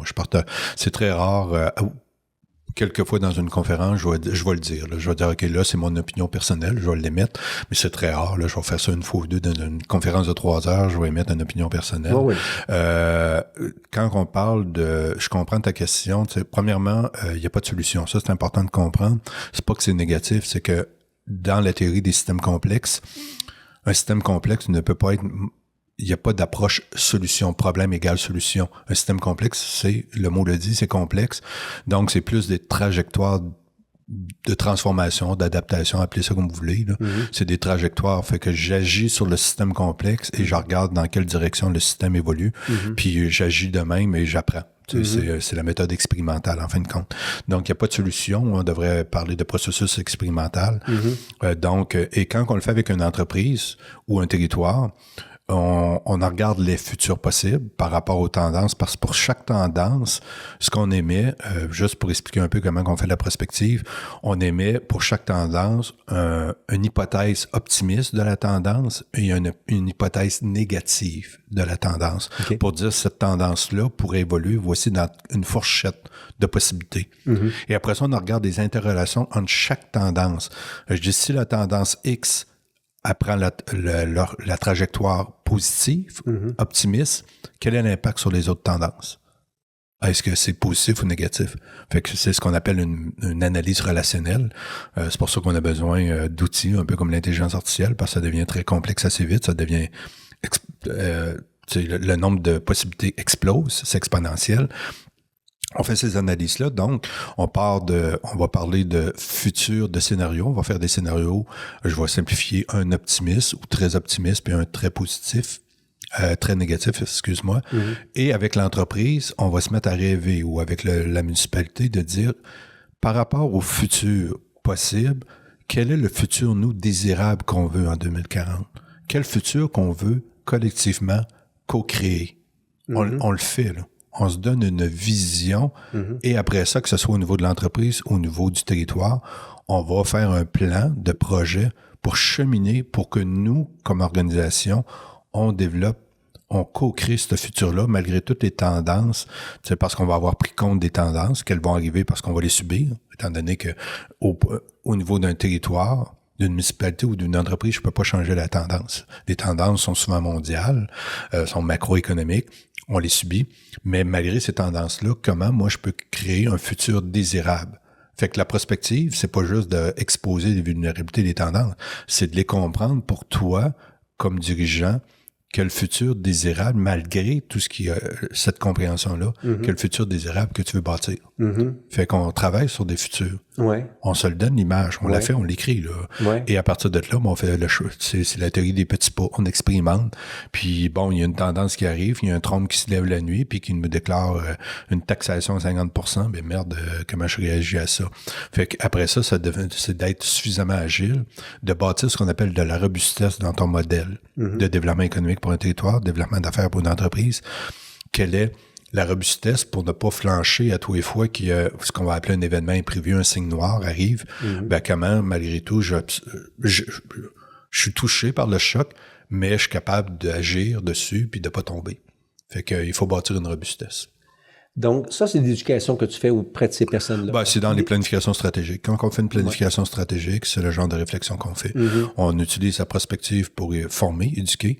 Puis à partir de là, on regarde les futurs possibles, puis on dit pour ton organisation, pour ton entreprise, voici les futurs possibles. Et toi, comme organisation, qu'est-ce que tu es prêt à investir tant au niveau de l'argent que des ressources humaines pour bâtir ton propre futur. Ne pas le subir, mais construire ton futur. Fait que c'est là qu'on tombe dans le côté positif. Oui. C'est pas juste subir pour ça. Et c'est là que ceux, le 1 à 5% qui réagissent vont s'adapter. Ceux qui croient encore que tout ça va passer, le 95% de troupeaux de moutons, ben, eux autres vont subir puis ils vont souffrir.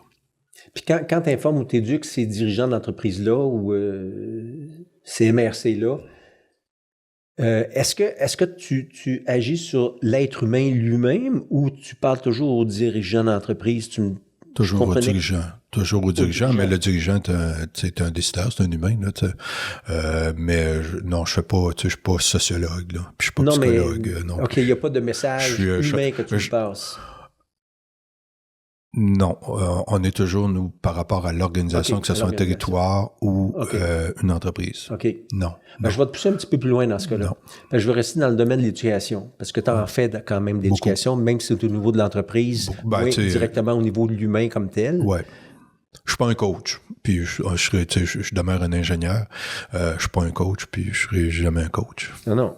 Est-ce que pour cette société du futur-là, les gouvernements qui vont arriver à la traîne un petit peu, il y a pas... Un petit peu pas mal. Un petit peu pas mal. J'essaie d'être positif. Oui, je te vois, là. S'il vous plaît. Je pensais que c'était une expérience d'ancien fonctionnaire qui fait en sorte que tu te modères. Non. Je te taquine. Oui, je sais, je le prends bien. Mais au niveau éducationnel, est-ce que le gouvernement... Est-ce que l'éducation des jeunes aujourd'hui, par rapport à la société dans laquelle on entre, c'est pas quelque chose qui doit avoir une révolution aussi éducationnelle? T'as tellement raison là-dessus. Ça devrait pas être un sujet tabou. Les limites qu'on découvre, qu'on vit, là, parce qu'on les subit, ça devrait être enseigné, effectivement. Ça devrait être fait. De plus en plus, je le fais dans des cégeps, universités, mais ça m'est pas encore arrivé de l'être demandé au niveau secondaire, par exemple au primaire, mais ça devrait pas être tabou, ça devrait être enseigné. Ah ouais? Parce que les jeunes c'est eux autres qui vont le subir, c'est pas moi à 63 ans. T'enseignerais quoi? Ben que, tu sais, les paradigmes, tu sais, qu'il y a des limites. La Terre, tu sais, j'ai fait des cours de biologie quand j'étais jeune et les limites étaient quand même exposées. Là. Ouais. Pas sûr qu'aujourd'hui qu'on expose les limites. Là. Tu sais, aujourd'hui, je pense qu'on vend l'idée que le génie humain a permis de ne plus respecter la nature, de dépasser toutes les limites que la nature nous imposait. En tout cas, c'est une croyance, je pense, qui est quand même assez forte actuellement, là, dans le monde académique, même universitaire, et dans le monde économique. C'est une croyance encore très forte. Là, ben oui. Que le génie humain, il n'y a pas de limite au génie humain. Là, c'est vraiment, puis je l'entends à toutes les conférences. Encore hier, j'ai donné une conférence avec 150 personnes, puis une personne de peut-être plus de 70 ans, du monde agricole qui me dit « Ah, mais moi, je pense que du pétrole, il n'y en a pas toujours. » Ben oui. Je dis « Ah oui, OK. » Puis je viens de finir pendant 1h30 d'expliquer. Et la personne, j'étais dans le cadre de porte, je m'en allais, il me dit « il dit « Moi, je crois pas à ça. » Il dit « Il n'y a pas de limite. Il n'y a pas de limite. On va trouver. » J'ai dit « Tu vas trouver quoi et comment? » Il dit « Je sais pas, mais on va trouver. » OK, je dis OK, correct. Ça, c'est les techno-solutionnistes. Totalement, totalement. Puis ceux qui pensent ça n'ont pas étudié en technologie, c'est ça qui est drôle. Ceux qui me sortent toujours une réponse à la sauce technologique sont souvent des gens qui ont 0 background en technologie, parce que quand tu es étudiant en techno, j'ai étudié 10 ans en techno. Ou en sciences. Exact, c'est des gens qui n'ont pas de background scientifique, là, qui croient à l'infinité de notre potentiel. Là. Ben oui. C'est vrai qu'on est très intelligent, mais il y a quand même... Si on fait voler des avions, puis si on soigne des cancers, c'est qu'il y a certaines règles, il y a des lois, des sciences appliquées, des sciences fondamentales qu'on doit prendre en compte. Oui. Ben, comme processus, disons, civilisationnel, là où on est rendu aujourd'hui en 2026, exact. Si on est sur le bord d'un gouffre existentiel, c'est bien parce que on s'est pas contenté d'être des humains, mais on s'est pris pour des dieux, puis on a développé la technologie qui... Puis ça, ce courant-là de pensée est encore assez dominant. Lequel, ça? de croire que l'homme domine la nature. Exact. Ça date de... Ouais. Oui, mais c'est pire depuis une trentaine d'années, c'est vraiment... Alors, est-ce que dans cette éducation-là, je sais bien qu'on sort de ton domaine, mais oh non, ça c'est quelque... Au niveau éducatif, primaire, secondaire, je le fais pas, mais c'est le premier... Mais au cégep, oui. On a commencé cet automne, je n'irai pas le cégep là, parce que tant qu'ils l'auront pas annoncé, mais je forme tout le cégep au complet. On me dit qu'ils sont obligés de louer une aréna. Il va y avoir plus de 1200 personnes. Le corps professoral, au début, c'était un petit département, puis après ça, les autres départements se sont joints, puis les étudiants ont entendu parler. Ils ont dit pourquoi les profs, pourquoi pas nous? Tu vas parler de quoi? De la métacrise, vraiment. Puis un peu comme on en parle. Totalement, oui. De façon assez directe. Pas trop de termes doux là, comme j'utilise. Non, moi je suis pas très doux. Donc tu vas leur dire. Jusqu'à quel âge on peut parler aux jeunes? J'aurais tout âge. C'est sûr que je serais peut-être pas le meilleur. Je serais peut-être pas le meilleur pour l'expliquer. Non, mais je pense que si ça s'explique au primaire, au secondaire, que c'est quoi les limites, c'est comment qu'on peut développer la société dans un cadre. Oui, ça c'est comme ça. T'es pas obligé d'expliquer. Faits, mais t'expliqueras pas. T'es pas obligé. Les conséquences. La perspective. Non, c'est ça. Non. C'est ça. Non. Donc, mais parler de ça serait à partir de quel âge? Moi, je le ferais à partir du primaire. Mais pas des conséquences. Des conséquences? Les conséquences sont vers 4-5, un peu plus vieux, là. Ouais. Je vais en profiter pour te confier quelque chose. Moi, j'étais à la retraite, puis jusqu'à cet hiver, juste avant les fêtes, j'étais surveillant à l'école secondaire dans ma ville. Ouais, tu m'en avais parlé, ouais. OK. Tu m'en as parlé. Ouais. Ça n'a pas été bien reçu. Ça n'a pas été bien reçu par la direction parce que je parlais de la métacrise. Ouais, c'est un peu tôt, là. Puis c'était des jeunes de secondaire 4 ou 5, je me souviens pas. Ouais. Puis ouais, c'était tôt. Ouais, moi, je le ferais pas pour l'instant. C'est la façon de livrer mon message, vu que je suis habitué je suis un stratège, puis on me ça paye. a manqué de stratégie, moi. Parce que, c'est que moi, on me paie pour avoir un discours assez franc, puis transparent, puis pas de gants blancs, parce que... mais je remets pas en question, je veux juste... je le ferais pas parce que mon discours est pas adapté à cette clientèle-là. Non. Ça serait peut-être un peu trop carré, là. Ouais, c'est ça. J'ai quand même un discours assez carré d'ingénieur, fait que ça serait pas le bon public, là. Je laisserais la place à d'autres, là. Ouais. Dans mon équipe, j'ai des personnes qui le présentent plus doucement, là.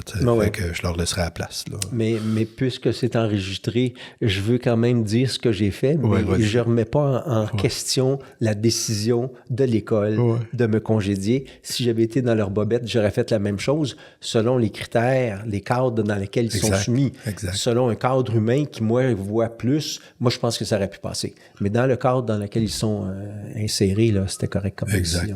Ouais, parce qu'encore une fois, c'est des sujets quand même, tabous. Oui, mais... Et pourtant, ça devrait pas, parce que s'il y a rien d'exceptionnel à dire que il y a des limites à la croissance. Mais de toute façon, le système est tellement corrompu, pour prendre une expression à la mode, que la vérité est corrompue, puis on ne sait plus... ça, c'est vrai. Ça, c'est un des dangers avec l'intelligence artificielle ou les médias sociaux. On ne sait plus où est-ce qu'on s'en va avec ça. Comment veux-tu... Même avec les médias tout court, là, point. Avec les médias tout court. Si on veut s'informer aujourd'hui, c'est pas pour rien que de très bons journalistes aujourd'hui se sortent du système puis partent leur propre chaîne YouTube. Hein, puis on pourrait donner plusieurs noms, des Stéphane Bureau de ce monde, etc., qui ont le temps de creuser le sujet, de se préparer avant une entrevue, de creuser l'entrevue. L'entrevue ne dure pas de 30 secondes puis 2 minutes. Aujourd'hui, pour comprendre les médias mainstream, puis je vais pas faire comme Trump du fake news, mais on n'est pas loin, on est sur de la désinformation ou de la mésinformation à grande échelle. Là. Ça sert les gens du pouvoir, ça. En fait, ça sert à pas questionner le système, ça c'est sûr. Là, je veux dire, on est sur du fast-food informationnel, puis la qualité est plus là. Moi, j'écoute plus, je paie des think tanks pour aller chercher une information qui a été validée, qui a été creusée. Moi, j'utilise plus les médias. Là. C'est du divertissement. Je vois ça comme du cirque. Là.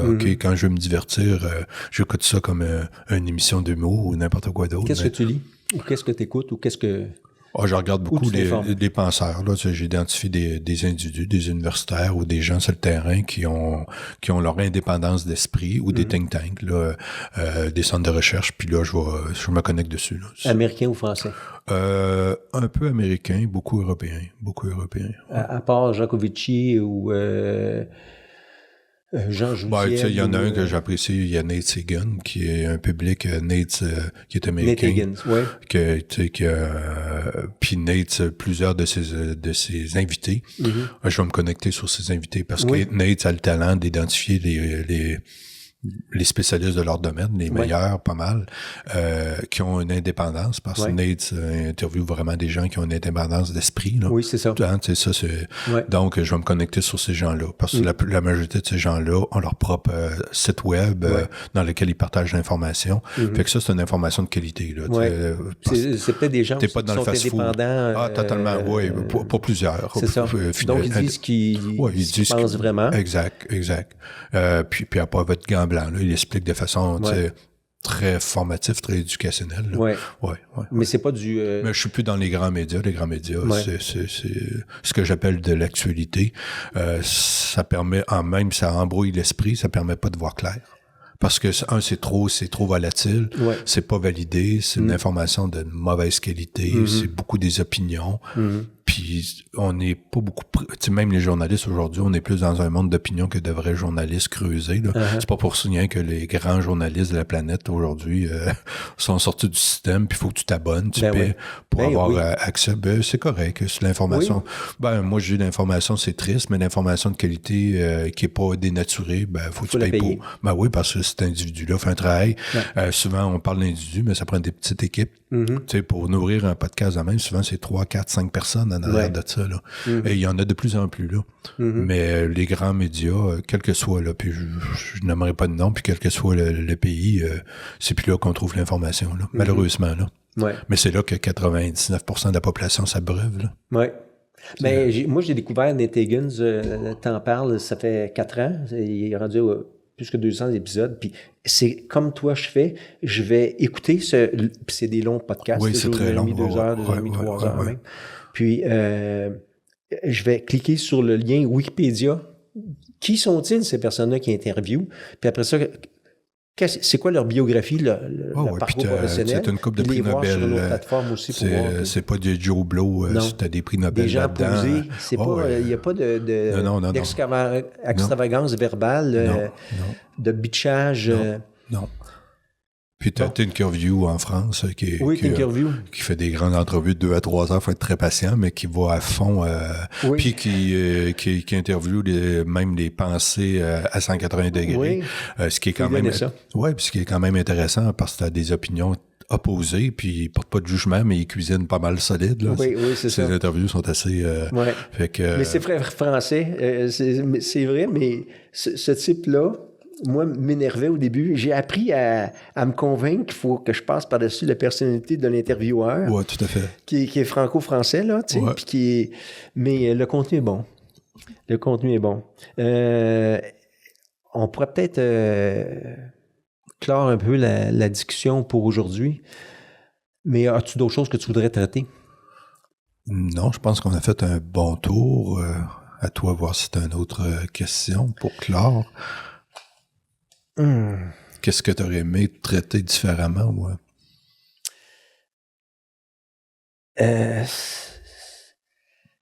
ne sais pas si ça va être avec toi, mais depuis que j'étais adolescent, moi, je suis dans la philosophie beaucoup. J'ai coulé un cours de philosophie au cégep, mais c'est parce qu'il me demandait d'écrire Dieu. Puis mais t'es pas le seul. Je suis jamais arrivé à décrire Dieu, donc j'ai coulé mon cours. J'avais 8 lignes de texte là, pour... Mais la philosophie m'a toujours intéressé, puis je pense que la philosophie qui est méprisée peut-être au niveau de l'humain, souvent en général, puis c'est un passage obligé au cégep, mérite plus de respect que ça, mais peu importe que ce soit philosophie, anthropologie ou sociologie, on est dans une planète qui avance, qui se fout de nous, mais que nous autres, on est comme le dernier maillon d'un développement darwinien. Ça serait moche de tout rater ça. Tu vois, je suis d'accord avec toi. Dans l'analyse du système complexe, tu peux avoir une approche d'ingénieur parce que les systèmes complexes, sciences qui est beaucoup développées à MIT, l'analyse des systèmes complexes et tout, la modélisation. Mais je pense que ceux qui sont les mieux formés pour adresser ce qu'on a parlé depuis tantôt, c'est les philosophes, effectivement. Ouais. Ceux qui traitent ce sujet-là, il y en a quelques-uns, pas beaucoup aux États-Unis, Je n'ai peut-être écouté 2, mais en France, ils sont habitués de penser. Je trouve que ces gens-là ont une vision. Le philosophe est habitué de traiter des sujets complexes, très conceptuels. La métacrise, c'est très conceptuel, c'est très complexe. Et tu as tout à fait raison. Moi, je pense que les philosophes sont les mieux positionnés pour analyser et expliquer la métacrise. T'en connais-tu au Québec? Mais son nom m'échappe, mais qui est très souvent en France, d'ailleurs, sur des podcasts français. Son nom Mathieu Bock-Côté. Non, pas du tout. Non. C'est un sociologue, ça. Il est en sociologie. Non, je parle... c'est un prof, là. Il est chauve comme moi, là. Son nom... J'ai pas de mémoire de nom, hein. C'est pour ça, même si tu demandes des noms... C'est fait partie... OK. Il a été interviewé encore récemment en France, là, parce qu'il est souvent en France. Pas Charles Taylor. Non, pas du tout. Non, pas du tout. Là. Ça, c'est un anthropologue. OK. Non, pas du tout. Là. Non. Ah bon, je te parle d'un vrai philosophe. Là. OK, bien. Là, son nom m'en reviendra, mais j'ai zéro mémoire de nom. Fait que quand on me demande les noms, je suis capable. J'ai une mémoire phénoménale, mais j'ai un trouble de... Les noms, ça me rentre pas dans la tête. Bon. Ouais. OK. Alors, on va mettre un petit terme pour aujourd'hui. Si jamais on peut se revoir, moi, ça m'irait, on pourrait peut-être aller un petit peu plus en profondeur sur tout à fait, certains sujets. La métacrise par thématique. Par thématique, oui. Donc, on a terminé. Merci. Merci.